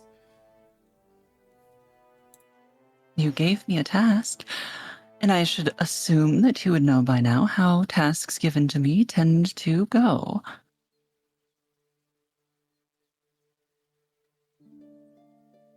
Speaking of, I suspect that given the recent attempted murder, the information you now have of the multiple sources of a murder weapon, and the further information that perhaps there are powerful actors in play, that you will be wanting to hold an investigation of a grand scale. To say the least, I'm afraid. I don't like implicating the royal family in all of this mess. But I cannot ignore Damus's presence and the means by which he finds himself here.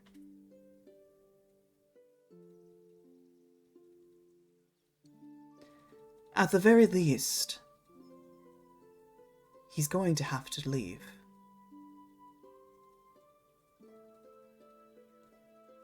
As is to be expected. Though I would ask, as a personal favor, he has been incredibly helpful, willingly.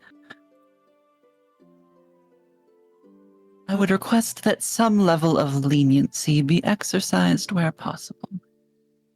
Leniency, well. Helpful he may seem to be, it all could very well be a ruse. A way to Indeed it could. worm his way in to your confidence. True. Though, I believe that would make him rather a master of deception in regards to how he generally acts. And there is some circumstantial evidence that at least this current attempt was not made by him. Explain. Not necessarily directly related. Or perhaps it is. Right before the incident, a certain princeling, Prince Alto, left the venue of the party after having his mask removed. Prince Alto happens to be the one who is in possession of one of the crystal weapons currently residing within the estate. Her eyes kind of sparkle in recognition of what you are implying, and she goes into her drawer, in one of her drawers in her desk, and she takes out a small handkerchief that's kind of folded in on itself, and she puts it onto the top of the desk, unfolds it, and shows you the shard, the murder weapon. And it is a, we'll say, like 5-6 inches long piece of metal. And it does look like it kind of just snapped off. But it does, you've gotten a very close look at Prince Alto's sword. And by golly, this piece of metal looks awfully familiar. I'm no expert, but I would say that at a glance, it seems to match what I have seen with Prince Alto's sword. Distressing indeed.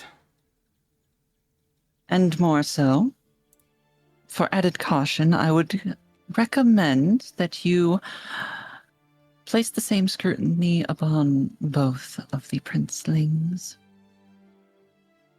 Both of them.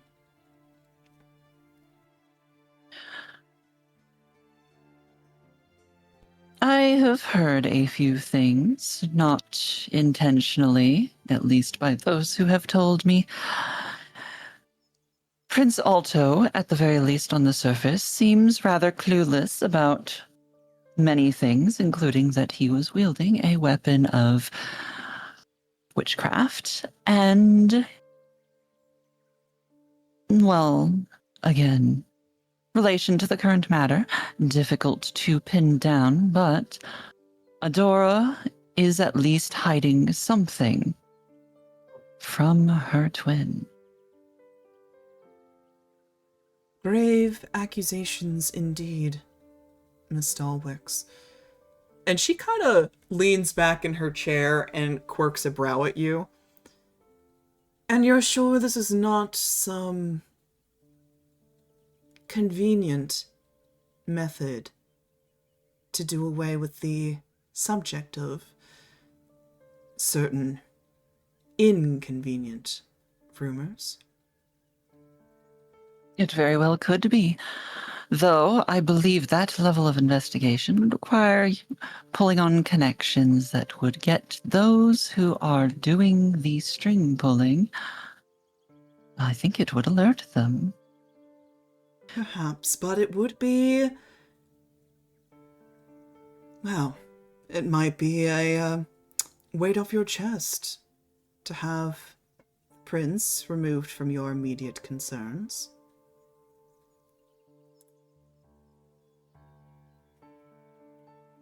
If you mean to implicate me in the matter, I could not care what people think for those whom I keep company with. No, I suspected as much from a woman like yourself, Miss Stalwix. I do not think... Well, if they did trouble you, I don't think you would go so far to have them removed from your troubles. Well, thank you for your exhaustive investigation. Oh, and on one further matter, I am curious, as you are a victim in this instance, and you were seemingly stabbed in the chest, would you happen to have seen who the perpetrator was? Flashes. It was seconds, not even. But I saw what I believed to be a young man. Dark hair. And that is what I recall. I recognize that this could further stack things against the prince, but it was a masquerade, after all.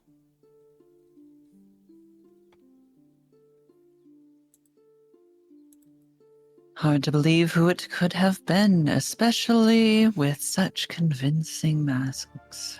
Indeed. Indeed.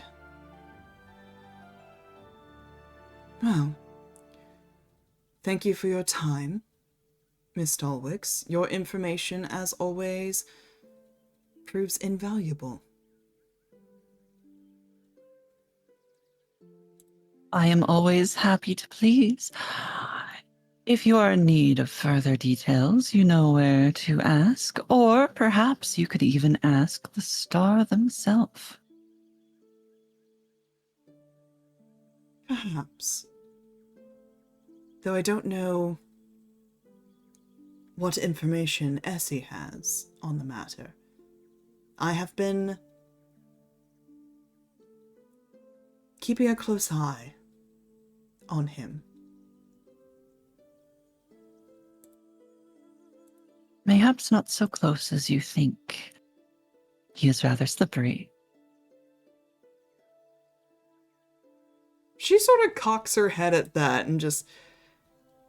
You say that as though you know.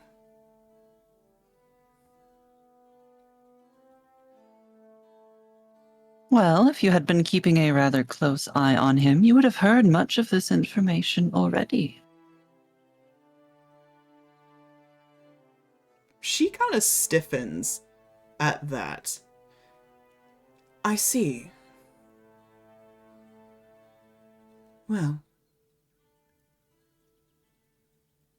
thank you. Again. I think I shall need to have a conversation with him. Of course.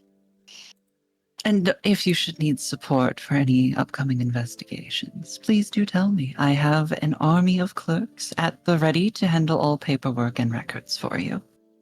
At a fair price, I hope. I believe the price in this instance is unimportant. After all, these matters affect quite a few people. Indeed. We'll be in touch, then. Indeed we will. Luella finishes the tea, stands up, gives a shallow bow, and walks away. All right. You leave Dame Leonora's office, and now the camera pans. Topaz, you are the first to speak to Essie today. Yep. Where and how would you like to do so? I don't imagine Essie is being allowed to leave his room. I would say since you are the first to talk to him, this could probably happen at the same time, simultaneously as Luella's conversation with Dame Leonora. So you probably have a little bit more wiggle room as to where this is going to take place. I still think if Essie is in his room, Topaz would want to maintain that. Mm-hmm. All right, so you'll head on over to Essie's room. I presume you are not wearing the trails into the carpet. You are just simply knocking. Yep. This is not the time to be bashful. Essie will, of course, welcome you back into his room. The last time you were in here, it kind of looked like his wardrobe exploded because he was figuring out what he wanted to wear. It is now pristinely put back together. And he, motions for you to take a seat by his open fireplace, and he'll take a seat across from you. Topaz will just... No, go ahead. Mick Stoneheart, I must say I'm very happy to see you this morning. I kind of thought, given, well, everything that happened last night, that some time just not putting on the mask could help a bit. Indeed. I fear that the both of us were entirely too convincing for our own good. Oh, I did step on you, didn't I? You did. Plucked out one of my tail feathers, as a matter of fact.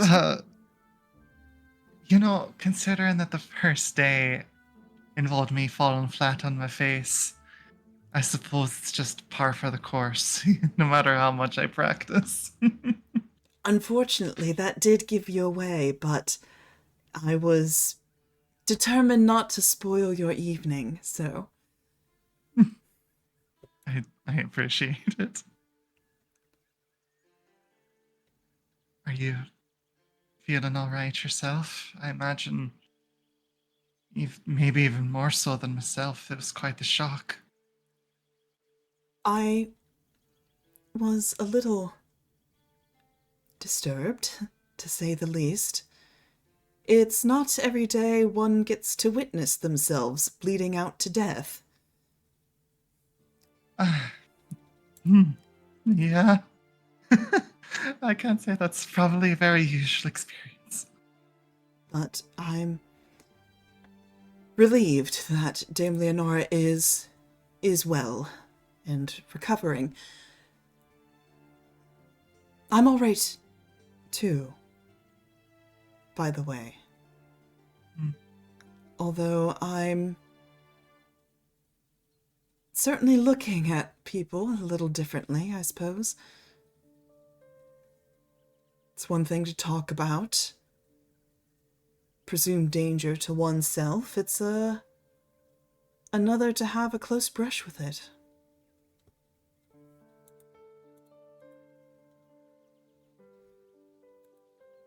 There's part of my head that just said I should say I'm sorry I wasn't able to help more, but I truly don't think there was a way for me to be able to be looped into that or be Topaz, prepared.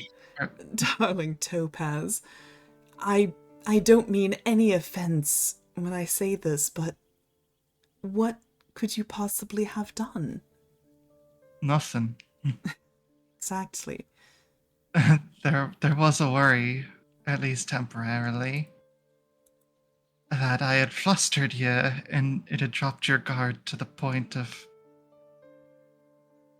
that being possible. I was wondering So- what you two were talking about. She didn't tell you, did she? Oh no, she did. Oh, I think, no, I think she wanted me, caught up on the things that people said to, quote unquote, me. right. I planned the whole thing and turns out I guess botched it.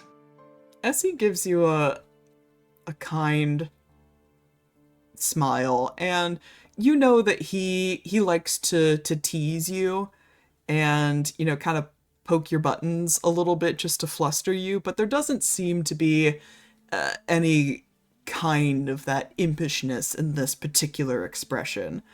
And he just very simply says, "Do you want to say it again?"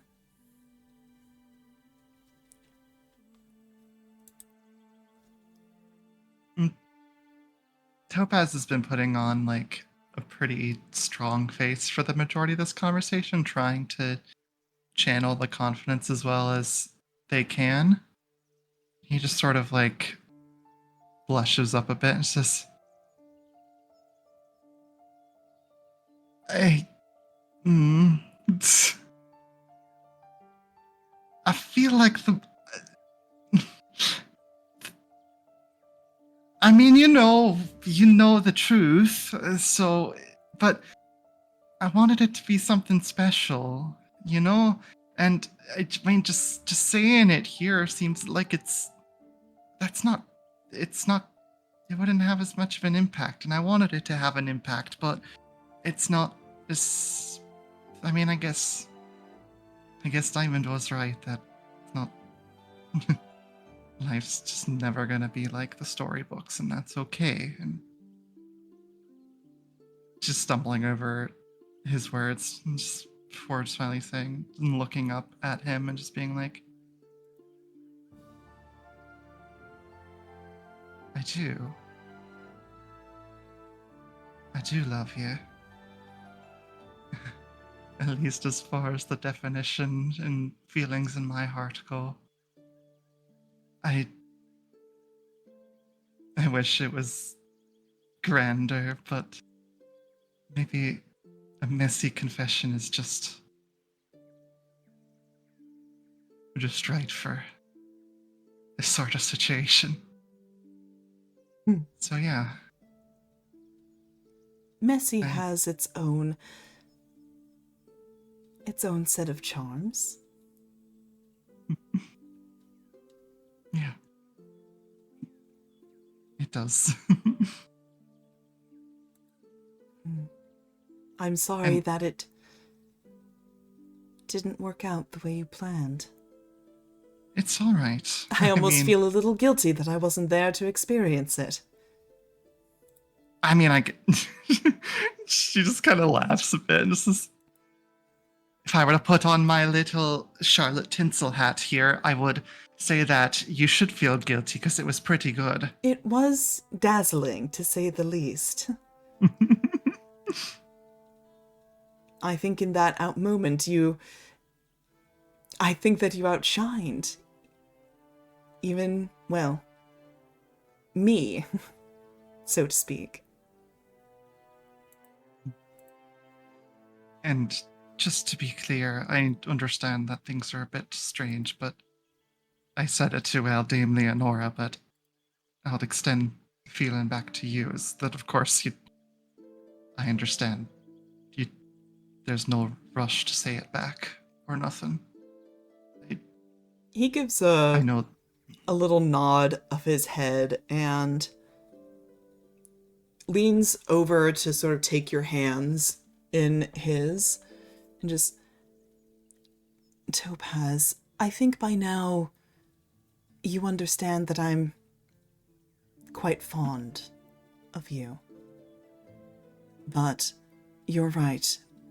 With circumstances being what they are, I feel ill-equipped to grant my heart to anybody while someone seems so eager to carve it out of me. Right, and I didn't mean to make that a situation that would prompt you to do it. I just wanted to make sure that you knew that well, that's how I feel, and I hope... I understand. Yeah. I understand entirely. You have more important things to be worrying about right now than that. And I'm sorry that... No, I shouldn't say that. Topaz Stoneheart, are you implying that you are something that is not important? No, it's not that I'm implying anything of the sort. I just... I don't want to rush anyone into nothing. That's not who I am. Even if I'm trying to be confident or something, it's not who I am. And if the feelings aren't entirely reciprocated and you choose someone else, I understand. But you deserve to know where affections lie. I think that very brave of you to make such a grand gesture and find out that you confessed entirely to the wrong person. Not of your own fault, of course. But to... I did have an inkling, but, you know... Did you? She was pretty good, but her lack of willingness to push my buttons, I think, gave a little bit away. She's entirely too proper. Too proper, indeed. I shall give her those think... acting notes for next time. If you were in the situation as we were talking, I think you would have properly teased me for my performance. Undoubtedly.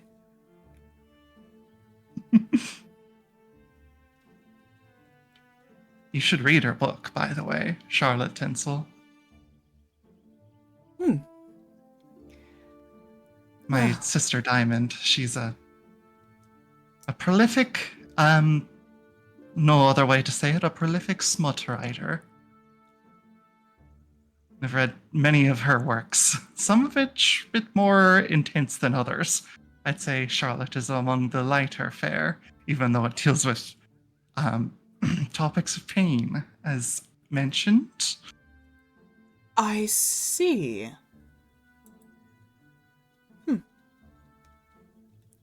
I did not expect such a prolific writer to come from the straightforward, well-adjusted Stoneheart family. Well, she left the Stoneheart family behind a while ago. Made it on her own. I see. Bit of an inspiration in a way. That she never took Dad's money. She just made it work. Well, I'm sure if she's anything like you, I should be very glad to meet her someday. Well, whenever all this is over, I did promise to come to the capital. Not that you need to come with me, I'm sure, depending on whatever happens, it's going to be a bit of a different sort, but... I know, everything is entirely up in the air right now, and I've barely had a moment's peace, just Dame Leonora just prattling on and on about what she should and shouldn't do, and where I should and shouldn't go, and... who would have thought that being nearly assassinated would be such an inconvenience? I can wager a guess as to why that'd be an inconvenience, but... Well, You're always welcome to sneak out to the capital and visit her with me. haha. I think that would be a fun adventure.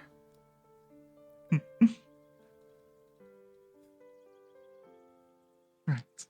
Well, I don't want to take up too much of your time. Yes.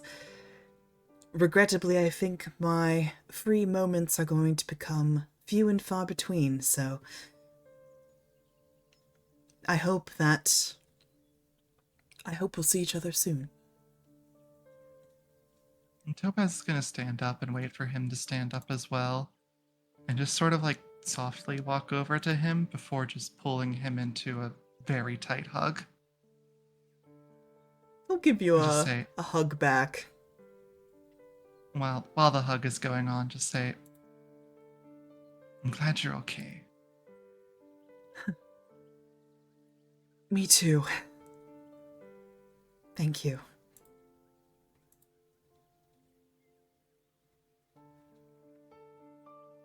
Topaz will just back up, do a little bow, and then just walk out of the room. All right. You leave Essie's room, and next in line to talk to Essie is Gwyn. Yes, sir. Yeah, Gwyn, how do you want to talk to Essie? If you want, you can kind of beeline in after Topaz leaves, or we can arrange something else. I think with Gwyn focusing on security detail, would it be possible for Essie to seek out Gwyn? Yeah, absolutely. So, later on in the morning, you have sort of, I imagine, established a bit of a routine, rounds, you might say, throughout the estate. Checking doors, windows, keeping an eye out for suspicious characters, so on and so forth. And it's, mid, round throughout Hollowlight as you're going through the residential, areas. Essie will approach you and come up from behind you and just give your shoulder a little tap.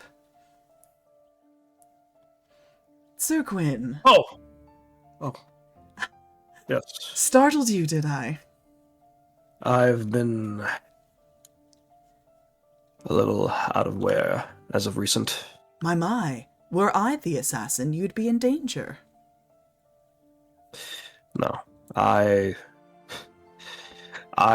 This pains me to admit it, but I subconsciously let my guard down around those I trust.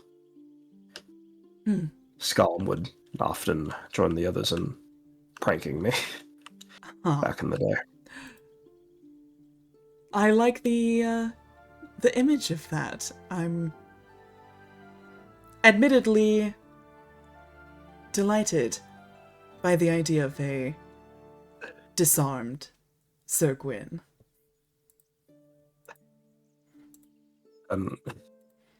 I fear it is a sight you will be getting quite used to when this is all over. I want to insight check Essie. How shaken is this man? Go ahead and roll me an insight. Okay. Let me peer inside a star. Just to be safe, I'm gonna burn a superiority die. I just max roll 20. Dirty 20 plus 8 for a total of 28. Yeah, Essie is seems to very much be putting on the typical kind of playful facade that he uses, particularly around you. But there is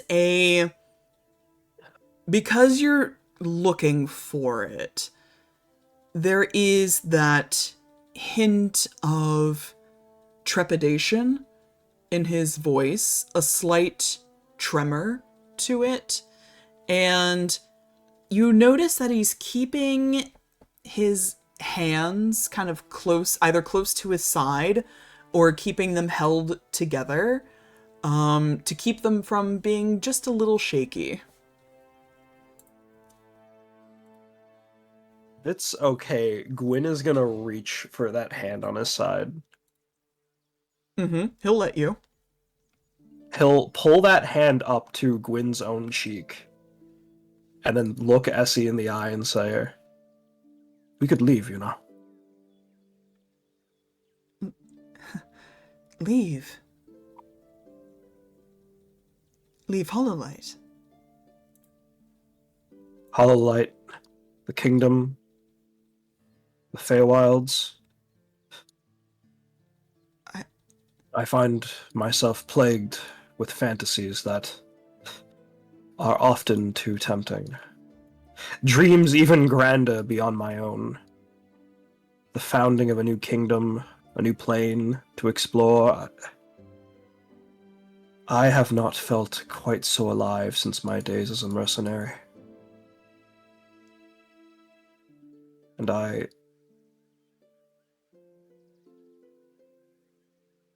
simpler time, a simpler place could be nice. You surprised me, Gwyn. I had thought you,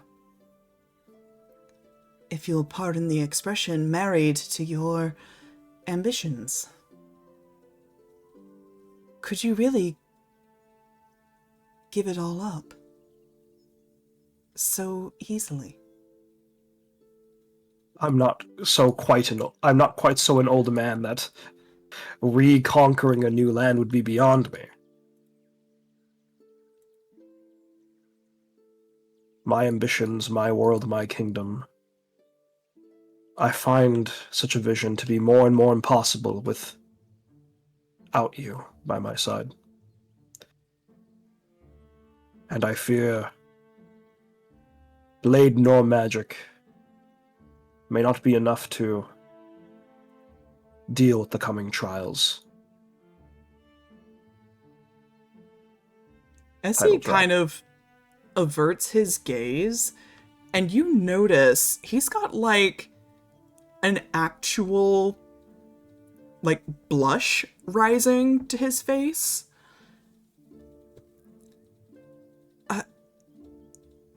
I don't know what to say to that. You've caught me completely off guard. I'm not used to that. I find in times like these, people like you and Topaz, Luella, Oleander, I find joy in the irrationality we seem to bring to the forefront. And I am more than willing to embrace it, and embrace you.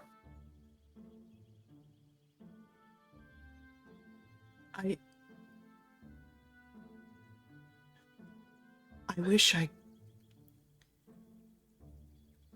wish I could so easily follow you, Gwyn. But I have to see my own dream through. I have to. I need to avenge my sister, and to do that, I have to remain where the people are. Where these awful and filthy and corrupted people are. That's the only way that I can see this through.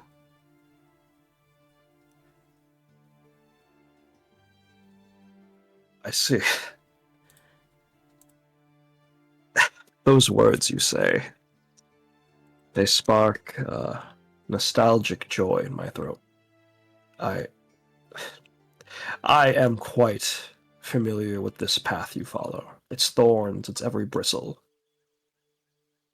And I can assure you that this revenge you're seeking will not end at one corrupt person. Change, reform, all of this requires great strength and will to bring about. So doing away with fantasies of conquering a new land, of making a new home, stand by me and my ambitions, and yours will follow. At this point, Gwyn takes a step back and, like, symbolically holds his hand out, sort of gesturing that, like, this is more than just any alliance they've had before. They are truly, like, putting their dreams together. So, you will stay then? If I take your hand, you will stay. Of course. With you, no path will ever be disheartening. And this path, is there room on it only for two? No. Let us cast everyone we see fit into our bonfire of dreams. Let's take them all with us. His smile grows a little bigger, and with a nod of his head, he'll reach out and take your hand.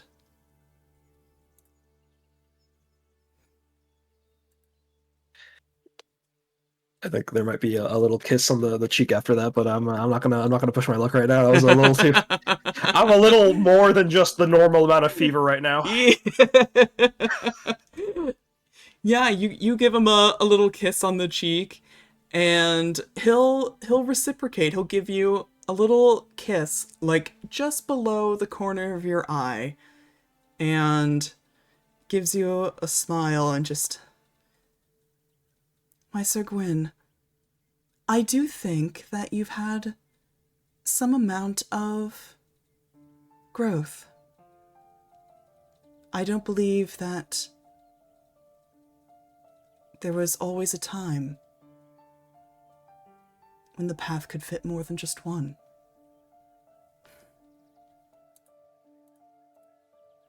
Seems through these trials, our newfound strength, our growth, as you put it, we can make all the room we need going forward.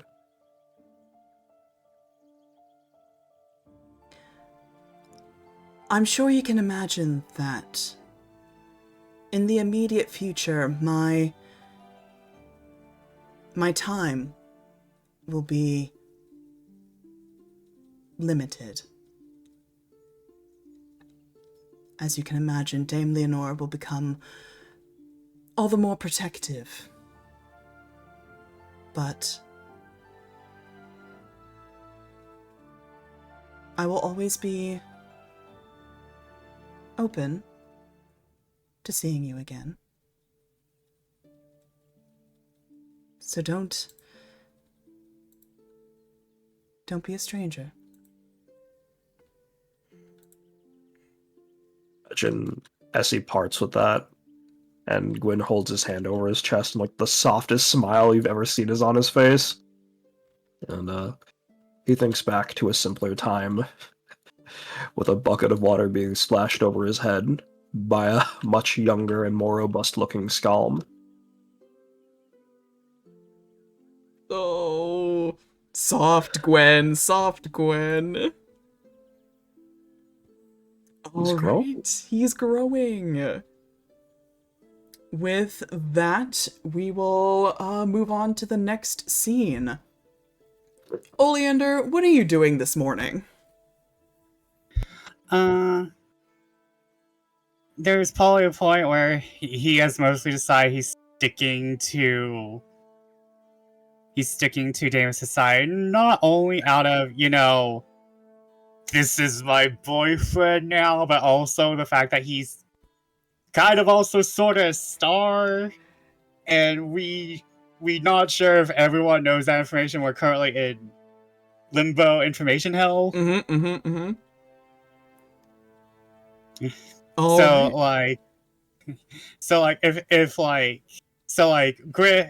Oleander is basically sticking with Damus where he wants to go, mostly keeping him comfortable. sure. Let me, pose you a couple options then. So you can either be, like, still in Damus's room, just sort of getting ready, hanging out, maybe, like, breakfast in bed kind of situation. Or you can go to your other place of security and comfort, which would be the library. Library. I kind of feel like, no one's going to be on us in the library today, yeah. All right. Yeah, so the two of you spend the latter half of the morning in the library. Damus is kind of like off in his own little corner, reading a book, but I imagine you sort of still keeping tabs on him, but kind of doing your own thing as well. A bit of parallel play reading, if you will. But as you are in your own little corner of the library, you get the faintest, twitch in your ear, like something is behind you, and you hear the slightest, ruffling of pages, and you turn to look behind you, instinctively feeling like you're being watched. And in the shadowy part of the corner is your brother Plague, sort of sitting in his own chair, hood up, very Aragorn Strider moment, waiting to talk to you. My god, I didn't even see you there before. I wouldn't be very good at my job if you did see me. Oleander gives a slight smirk and just allows play to continue. It's good to see you, though maybe not in this situation. Yeah, it's good to see you too, in one piece. What the hell is going on?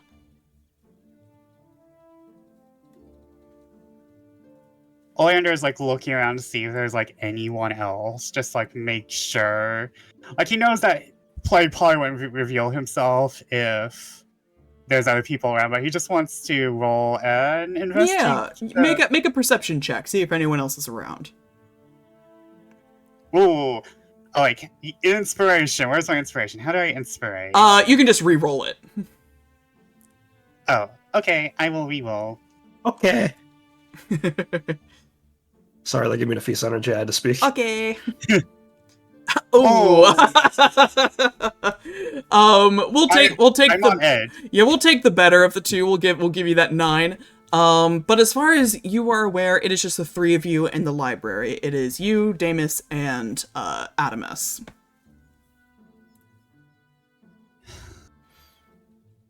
I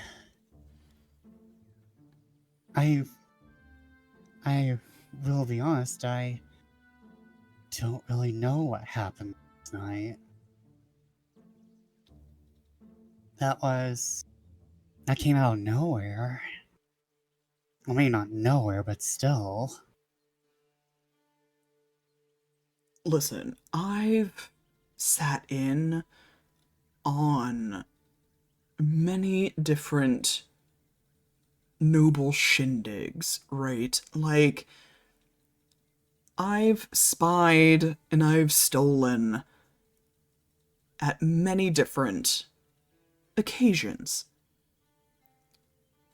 Do you know how rare it is for someone to actually wind up dead at one of these things? I know. And the last time we saw it happen, it wasn't a very good one. They used the entirely wrong poison and the whole thing was a bloody mess. Literally, a bloody mess. Oh, was that the one where they were throwing up the blood and the lungs stopped working? Yeah. The chunks and everything. Nasty way to go. So, Yeah. here's the thing, Oleander.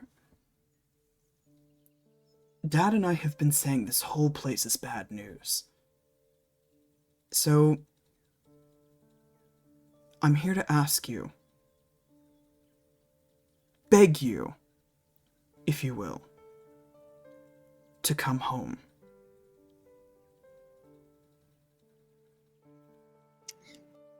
You're not going to be happy about the letter I sent Dad, then. You said you were gonna see it through, didn't you? You know, I see through this. Ever since that failure back at the estate, that job where I barely succeeded in getting that ruby. That Duke still hasn't shown his face in society, but I've never really felt good about failing my jobs, not getting through with them. Oleander, And this... And he sort of gestures to the general place of Hollowlight. This is not your responsibility.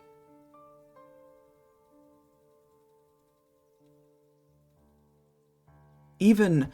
And he'll sort of shift to look over your shoulder to, cast eyes towards Damus. I know you've got good intentions, but even he is not your responsibility. You know what attachments get in our line of work.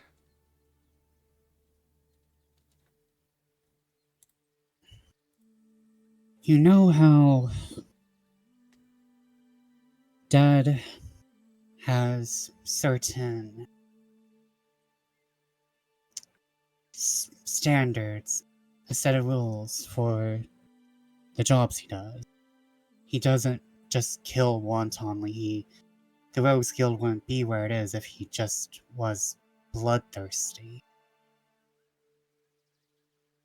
We're in a situation where this is bigger than us.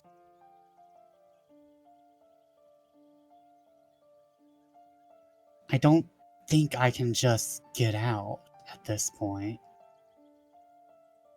Sure you can. You leave with me tonight. We go back to Snowflake. You lay low for a couple weeks, like it never happened. Oleander kind of reaches forward and takes in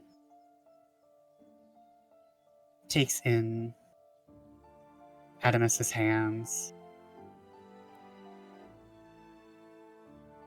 This is bigger than Dad, the Rogues Guild.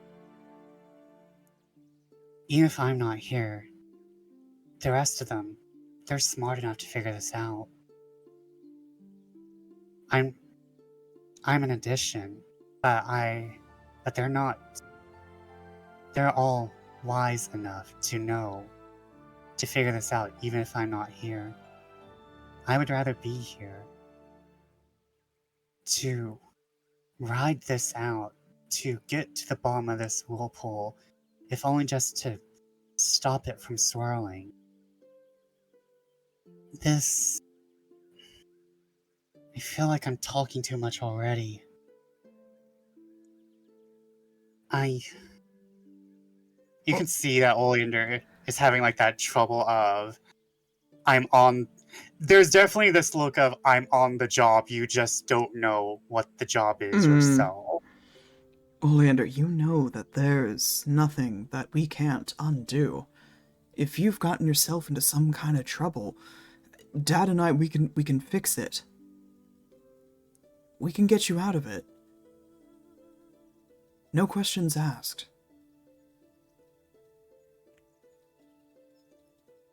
I'm not in trouble. I think the country is.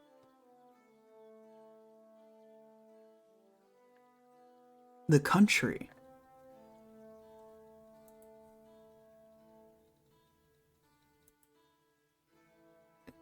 Oleander kind of like leans forward and is like, you know how everyone has always been suspicious of Prince Cyrus's assassination? I mean, I've heard theories, speculation. People talk.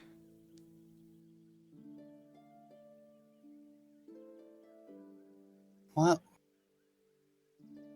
this is the only thing I can probably tell you without having to ask anybody else. Because this is something I figured out with Parthenia.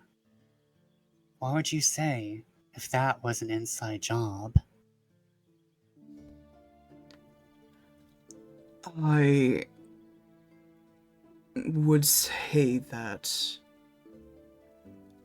it's either done by someone utterly brilliant or extremely stupid.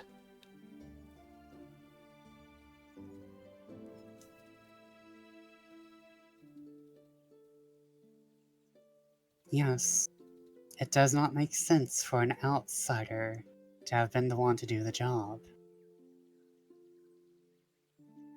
And I already told you about what's going on with the sword. Oleander, you've always wanted to do good. And to help people in whatever way that you could. This, if you try to tangle with the royal family, with the powerful forces in the capital, how long will it be until you end up being the one with a knife in your heart? And you just expect me to stand by? Let it happen? As you go careening towards your well-intentioned death? Oh, what? You're not going to ride on my back towards this well-intentioned death? No! No, I'm going to drag you away from it. So you don't end up sacrificing yourself for people that could never appreciate it. There's a reason we get paid in money and not good intentions, Oleander. I know. Good intentions pave the path to hell and death. Usually death and then hell.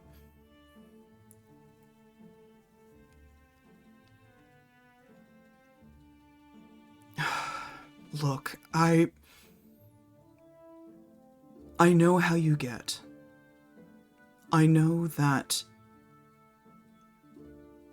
once your mind is made up on something, you are hopelessly stubborn.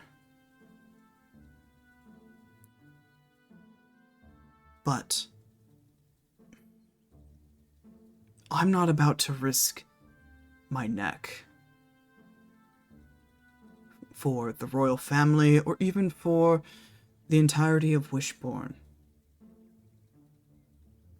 But you know I'd do anything for you. So whatever your next move is, whatever your next plan is, you include me in it. I think I'll be allowed to talk more soon. I have to. I think this is too big not to just keep between all the people that's only involved right now.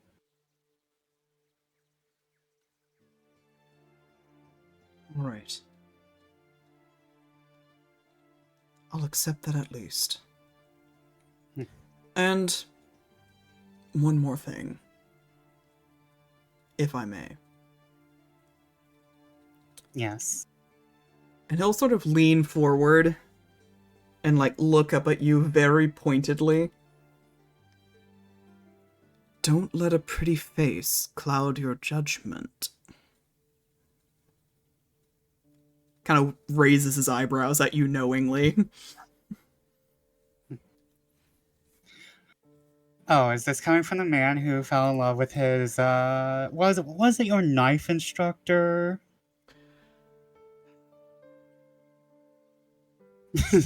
Just gives a big sigh. Look, I have the scars to prove the error of my judgment. You don't need them to. I know. I'm keeping my eye out. It's all I can ask for right now.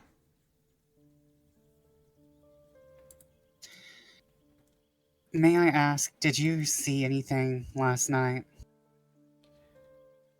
Not as much as I would have liked. I was there, in attendance. Masquerades are good for that. But... Who were you? I was, no one very special, which means that I blended in quite nicely. Human. A man. A tricorn hat, half mask, sword on my hip. Ah. I went the opposite direction, if you didn't notice. I did, in fact, notice, and I must say, you made an utterly charming woman. Listen, I aced those disguise classes when I could. You always were a thespian, through and through. It surprises people. Well, But I shouldn't linger. But I have a feeling that no one will be staying in Hollowlight for long. People are moving, they're antsy. Some people are already packing bags. I know Dame Leonora is watching everything. But I don't think she would mind if you guys were, I don't want to say closer on the premises, but kept an eye on Essie. I could do that. Maybe not. I hate to say Maybe that. not tell her, after all. She thinks I'm gone. But I can certainly keep an eye on the star. I hate to say this, but he is the center of all this. Both the trials and this mystery. Unsurprising, but I'll do my best. If you and the guys need a rest, feel free to take my room for the moment, if you can manage to slip in. He looks at you with weary eyes and just nods his appreciation. Go sleep. I will. Thank you. And with that, he will rise from his chair and sort of slip into the shadows of the numerous bookshelves and quietly exit the library. Damn, I wish I could do that. He doesn't have hooves to worry about. But yes, you go back to your reading, and Plague presumably takes a much-needed nap in your bedroom. Well, we figured out one person at the masquerade. You did. And I have an appointment with the star. That you do. So if you want, we can have this happen in the library as well. Or if you had another venue in mind, we can, do it there. Actually, if Essie's visiting the library and both Damus and Essie, that's pretty good. Yeah, I'll take that. Cool. You hear, shortly after, Plague leaves the room, you do hear a series of footsteps. Sounds like multiple people. And you do see, entering the library is both Essie and Dame Leonora, following close behind. And Essie kind of looks around, notices Damus, gives a nod of acknowledgement. He gives a shy little wave, and Essie looks over to you and says something to Dame Leonora. You can't quite hear what, just out of earshot, but Dame Leonora gives a kind of a sour expression, but sits down in one of the chairs, and Essie approaches you at your table, and sits across from you, but it's very clear that even though Dame Leonora is kind of out of immediate earshot, she is going to keep tabs on the two of you. Okay, she's watching because I'm the stabby one. Understandable.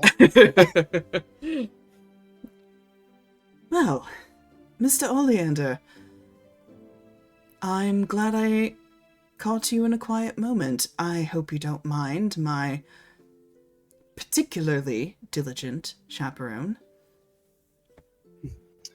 It's quite understandable. There was an assassination attempt. Indeed. Not a good one, but still an Indeed. attempt. I thought I might find you here. It is nice to be in the comfort of books at this time. And in such close proximity to endearing company? Looks over his shoulder at Damus. Ah, yes. Hold on. Well, I found I don't. I was not expecting the call out. Oleander gives like a light blush and is like, I don't think I'm the only one with endearing company now, am I? Perhaps not, though it is a relief to know that there is a reason as to why you are immune to my charms. I think it's because you remind me a lot of my siblings. Deeply Very unfortunate. Very sneaky, very roguelike you are. Perhaps in another life I would have had great success in your guild. Speaking of which, and Oleander reaches into his bag and slips out something very small. Like it's a very small book. It's kind of like this instruction guide. And he slips it over to Essie, and the entire book is like this very small thing. And there's like this anatomy illustration across the front, and and written in very nice font is Rogue's Guide to Anatomy.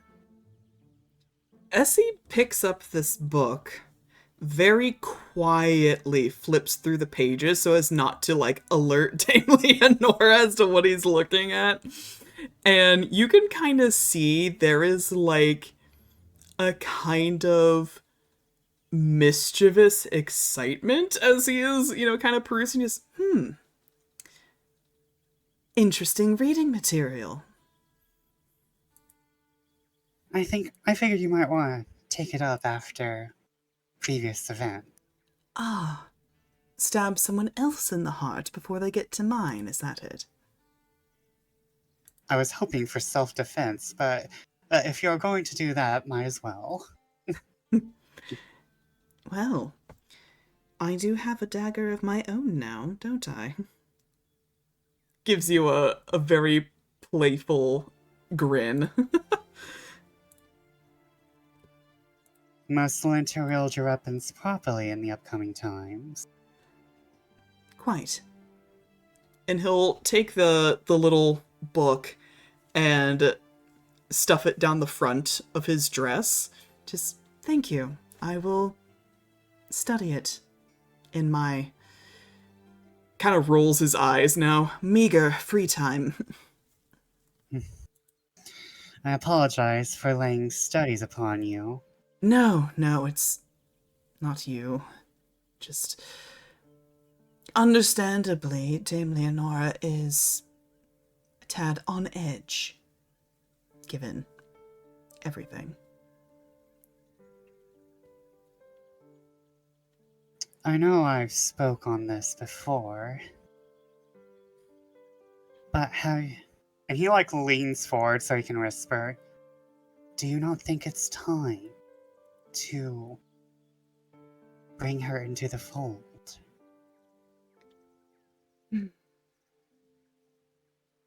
I was hoping to delay it as long as possible, because once she gets involved, then the whole court gets involved, and then the royal family gets alerted because they're in a, albeit uneasy, alliance, and I see. You are the star. It is likely they're going to side with you more than they're going to side with the royal court. Especially knowing what we do.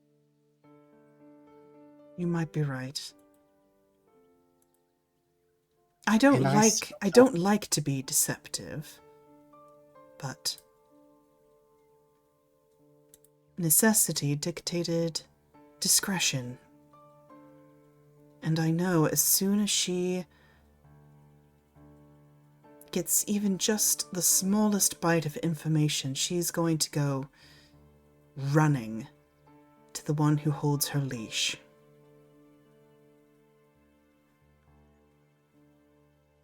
Do you know who's holding that leash?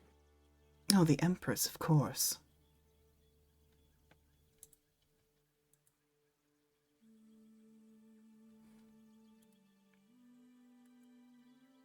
Unfortunately, I think it might be proper time. She was stabbed, Essie. There was an assassination attempt a good attempt to try and get your heart. Unless someone's working under the insinuation that you're a witch, but either way. Oh. Really, once that rumor was started floating about, that's when I knew that people were starting to be cooped up. They had little else to talk about. I'm not really fond of the fact that people think I'm a secret princess right now, but... Really, I thought it a most amusing diversion. It was fun to actually use skills I can never use, but... to think that people think I'm a secret princess from the moon, here to seduce the star, or, I don't know, get off my jollies. But isn't it so much more fun to be a moon princess? I'm technically, in some fun stories written by some woman out there, I'm already a prince of the night. I think I'm already halfway there.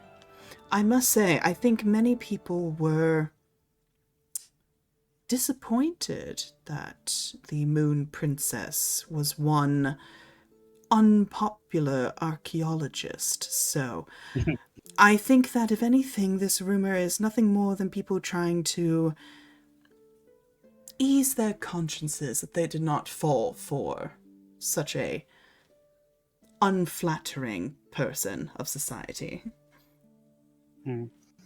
But you didn't have me chosen because I was flattering. I'm here because I have skills. I'm a weapon to be used. And to what would you dedicate that use, Mr. Oleander? Finding the truth.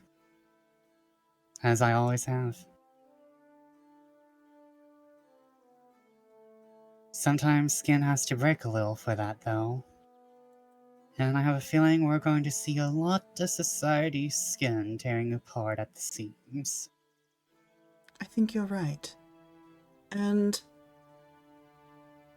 it is for that reason that I feel inclined to ask. This truth, is this something that you alone can seek out? Or would you permit yourself to be a dagger, pointed in the right direction? I don't think I can do this alone. And I haven't. Like I said, someone wanted me to find that. Wanted me to find what I found. And then I just happened to end up here. So I don't think I've been alone in the slightest. That seemed to distress you when we spoke about it previously. Is it different now? I'll say I'm a little distressed, but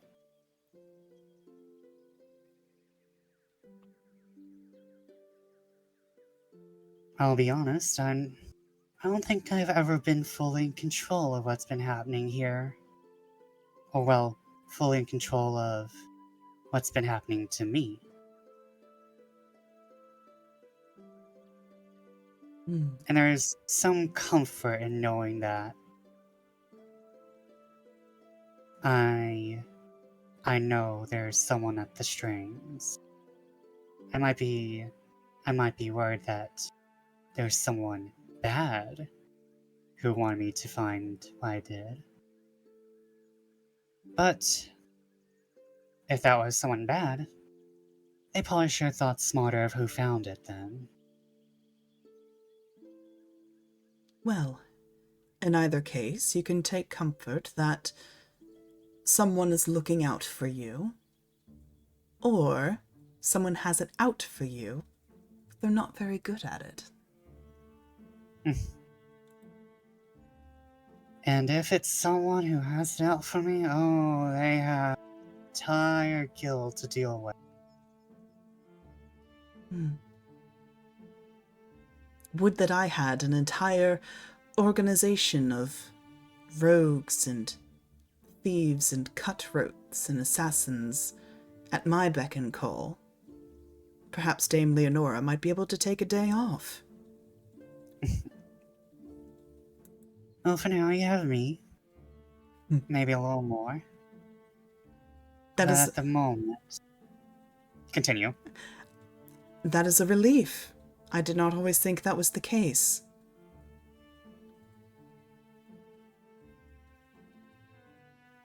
To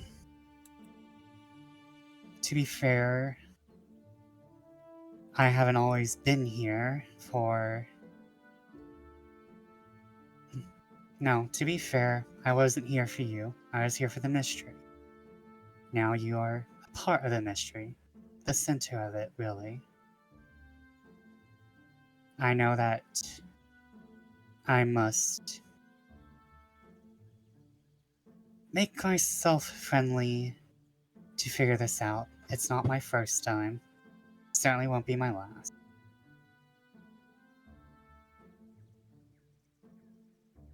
If not friendly, I know I'm a weapon in your armory.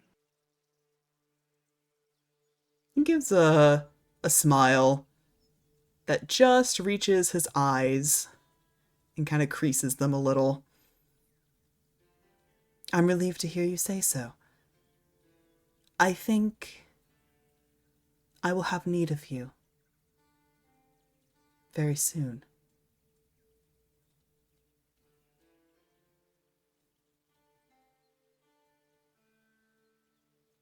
So I hope you don't go running back to your guild too quickly.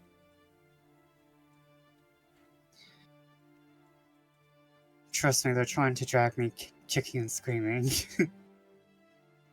They have to drag me kicking and screaming back there. Even if I was less in danger, or more able to freely move about, I have my teeth sunk in here. Very good. Well, Before you leave, and Oleander kind of like separates a little from around the table. He like opens up his shirt to reveal like his corset, and he shows Essie how a dagger, because like Oleander has like a training dagger in his corset, and he shows Essie how to hide a dagger on his person in a corset. he's definitely picking up what you're putting down. Gives a little nod of thanks. And he very slowly, because he's got one of those, like, large 18th century dresses on. These suckers have huge hidden pockets. And so he just very casually, like, slips his hand in one of these pleated pockets and shows you just the glint of the hilt of Damus's dagger that he took from him.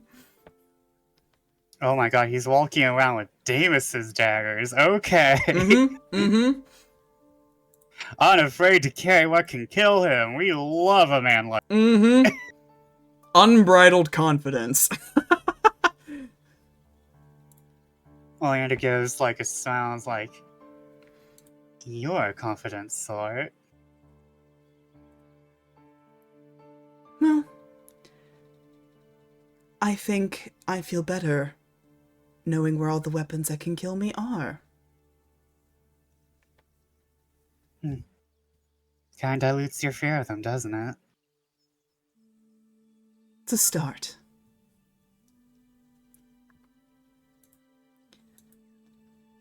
Now you go, I'm pretty sure Dame Leonora is getting annoyed with you being in, well, the most closest thing to an assassin in the estate. You know, if she does trust me. I think I'll relieve her of her watchdog duties because I fear what the stress of her presence is going to do to your friend. And again looks over his shoulder, and poor Damus looks like he's just sweating bullets under Dame Leonora's very pointed gaze. Oh, I'm going to have to go fix that. Go collect him. I'll take Dame Leonora. And with that, he will excuse himself with a polite nod of his head and go to Dame Leonora, say something along the lines of, I'm ready to go, let's go, and ushers her out of the library. Oleander immediately goes to Damus's side and is like, "Are you okay? Do we need to get you some water? How about a snack?" Water and a snack because this poor boy is sweating like a sinner in church. Yo, he will very appreciatively take you up on that offer for refreshment and some fresh air. To the gardens. To the gardens. All right. Topaz and Gwyn, you two wanted to chit-chat. I will Ye- leave it up to you, the means, the time and place. I imagine probably not too long after Topaz saw Essie, he would like probably go back to his room, take a second, get more properly dressed for the day, and seek out Gwyn, whether or not he's in that same watchdog kind of spot or not. I'll leave that up to you. I don't know that. He'll probably be in the same watchdog spot, but he looks a lot more composed than you would have expected, because I'm assuming this is also coming off of when Essie talked to him. Yeah, probably like at least 30 minutes or so after, but still. I'm sure that's fresh on Gwyn's mind. Yeah. And just probably walk up and say, I'd gone to your room, but there was no answer. So I looked around. Apologies, I'm used to my autonome directing people to where I retreat to. Given all the recent events, I find myself at most comfort in places like this. Because I get in a nice vantage point over the whole garden. Hmm. Do you want to stay here then, or I don't know if I'm interrupting your guard. I can take a small break, should it be needed. Would you like to take me somewhere, or would you simply enjoy our company here? Do you mind taking a walk through the garden? Of course. And he'll get up from his seat and brush up against Topaz as he leads the way to the garden. You can see that Topaz is genuinely like a little nervous during this conversation. Doesn't hide it very well. I suppose, given the latter, that you're hanging in there, but I just trying to make sure to check if you're doing all right. Did you get enough sleep last night? You kind of got bags under your eyes. I got the usual amount for my line of work. So it's nothing I'm not used to. Fair. Sometimes I forget. I'm used to getting 8 or 9 hours, but I suppose that just comes from a difference of where you come from.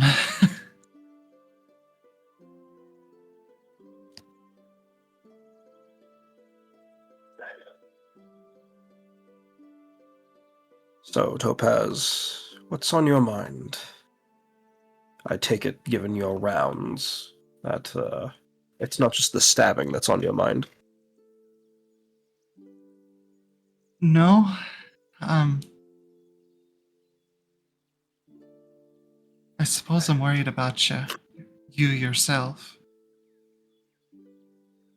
You seemed pretty rattled from at least what Lapis told you, and our conversation was cut short, and I'm worried that, well, there's a drift. And I don't want that.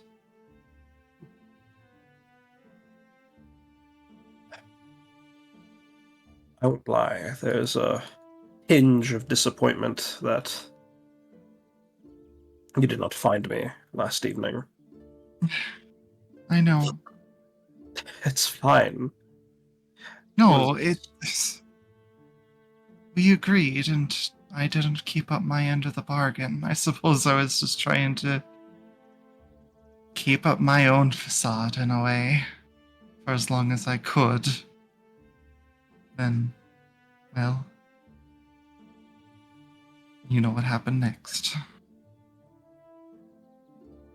We thought we had all evening, but the hand of Father Time neither stays still nor moves backwards. He only seeks to march forward. Such pretty words. How do you think of that off the top of your head? I've been enjoying some light reading amidst my guard duty. He pulls out a copy of Pride and Prejudice. Well, where did you get that? You'd be quite surprised what Dame Leonora just leaves lying around with her guests. Well, That wasn't fair the only enough. offense. I'm just surprised to find you so learned. And so soft in a way. Well, I find that the people around us can foster forth growth we least expect. You've grown quite confident in yourself in the past days we've spent here. I would say so. I did have a little nudge from Diamond just the other day, and I think that's helped her. Oh, Diamond's my sister. I suppose I should, even though, gemstone names, we're not very original around here. I didn't want to assume, but I appreciate the clarification.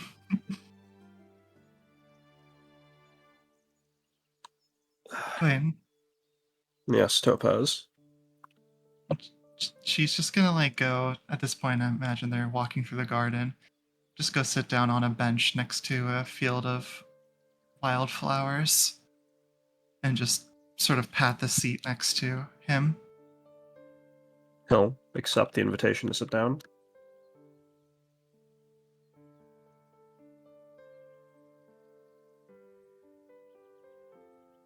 Are you scared of me?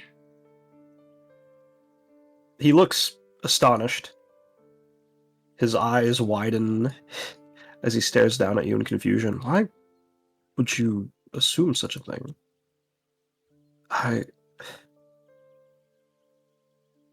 There is a fear, yes. A strange, complicated fear. Of loss, of rejection, of hurt. But I'm not quite so concerned with those fears, as they are often more paralyzing than helpful.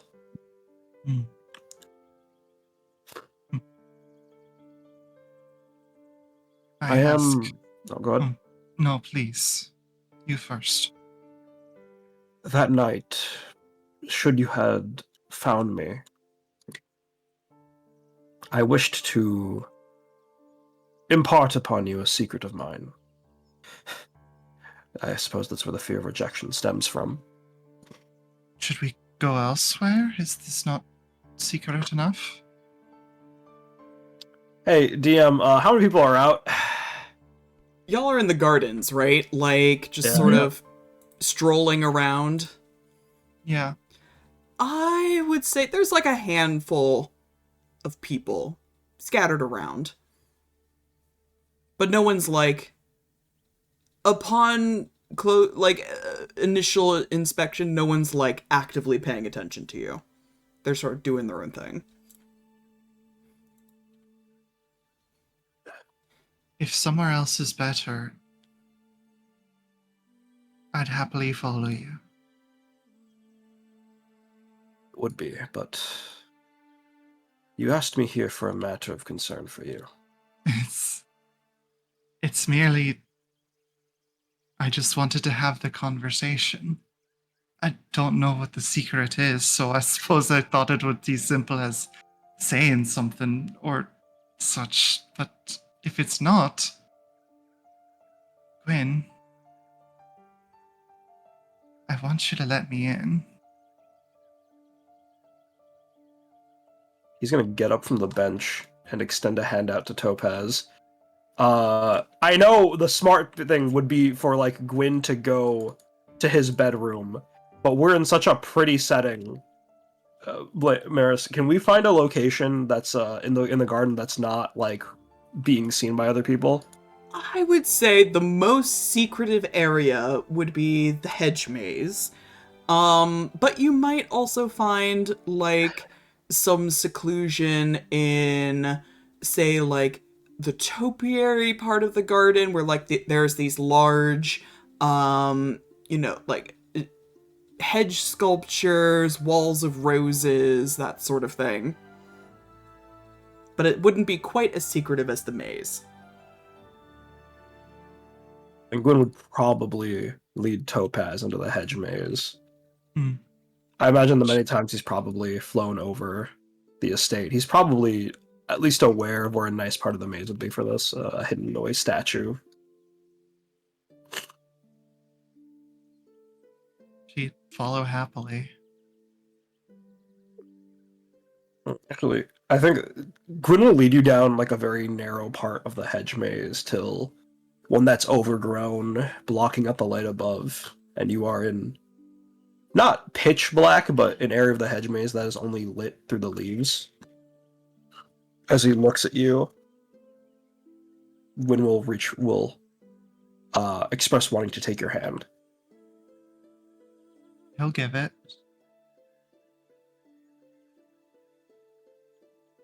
He'll take your hand and lead it to his chest, where he unbuttons just the top 2 buttons of his surcoat.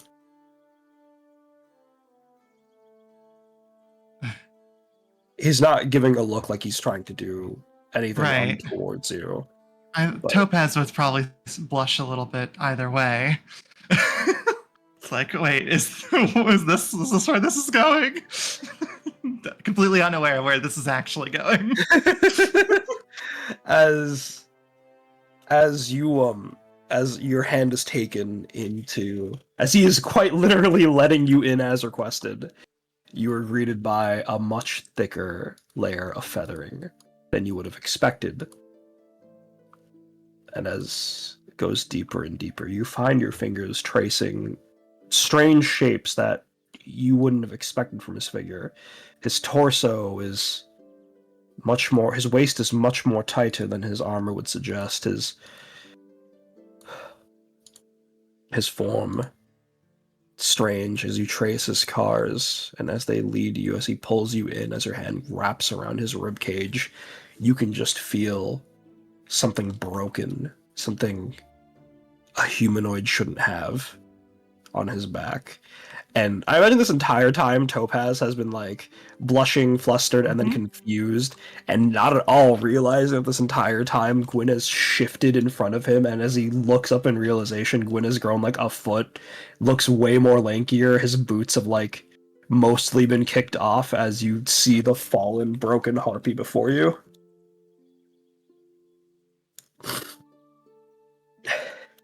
I imagine, having basically traced along the back as the last thing, probably is mostly hugging him at this point.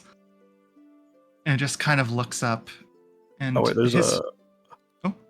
one more thing I want to say. Sure. Gwyn will look down at you with this like monstrous form and simply say, "Now, Topaz, are you afraid of me?"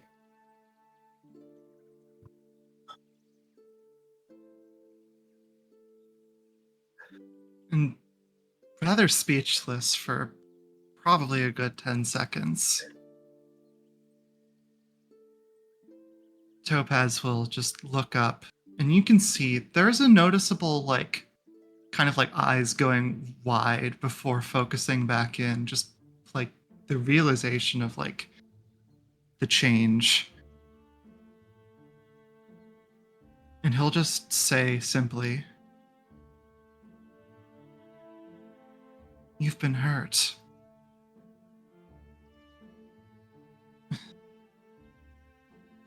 This is not a scar. Hold on. Sorry, I was sneezing in real life. This is not a pain that was dealt upon me by any adversary.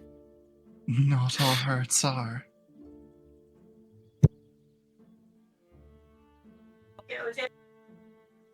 I think Topaz probably kind of tears up a little bit and just gives you a tight hug. And just speak up saying, "I can see the world has not been kind to you. And I'm sorry for that.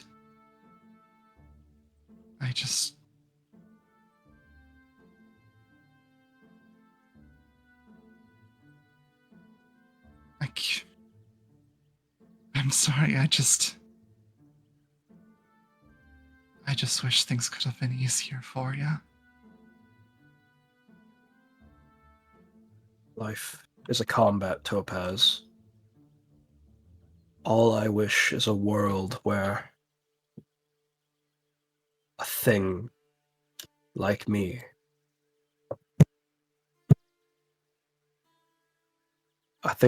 wouldn't be quite a burden, a mistake. A burden, a mistake?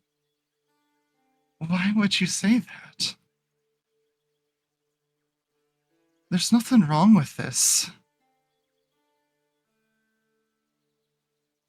Any warped person still deserves the same love.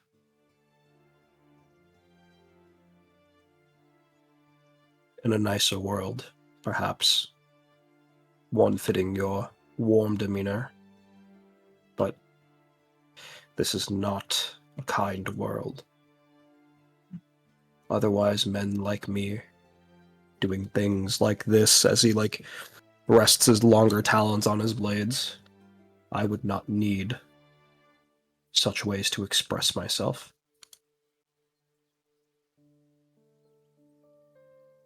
Why not make it a kinder world?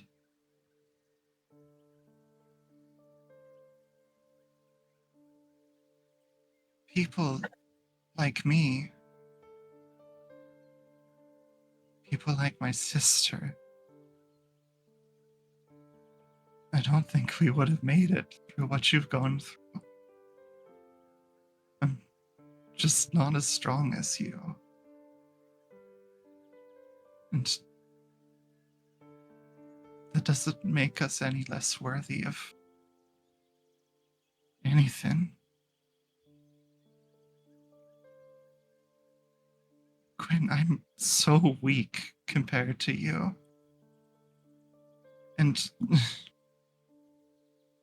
I don't want you to feel like this was deserved, like you're broken. We all get shattered in ways and shapes and forms by the world in some facets. But nothing changes the world better than an outstretched hand, a caring glance, a soft embrace. And she'll hug him tighter.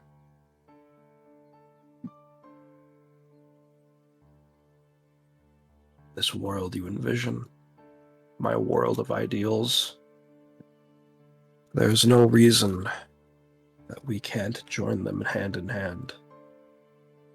Join me in my ambitions. Please, Topaz. A world of kindness is a very nice dream to have.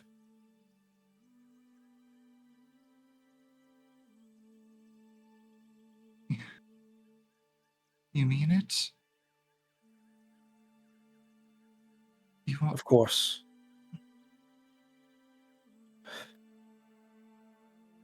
Even with all you've been through, you'd still choose kindness.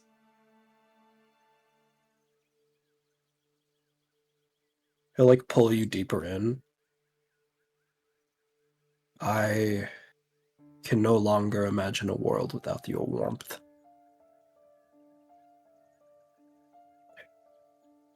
You can probably feel the tears kind of running over some of the feathers on your chest. Gwyn.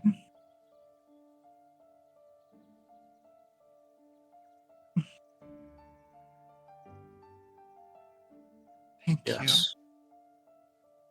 And she'll look up at you, and you can just finally see just that she's crying a lot.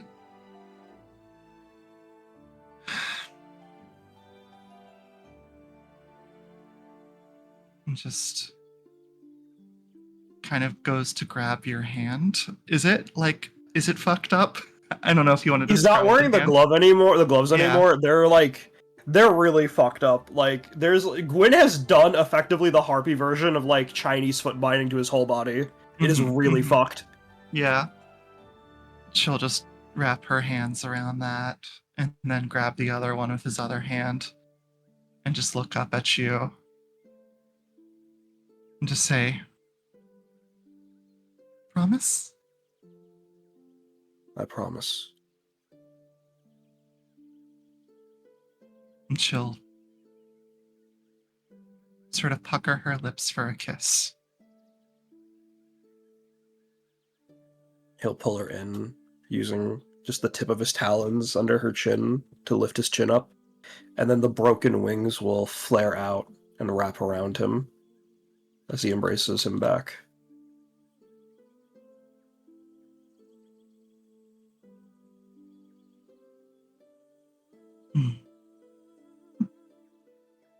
I feel like that's a good note to end that scene on. If you don't have anything else. Oh my gosh, you guys.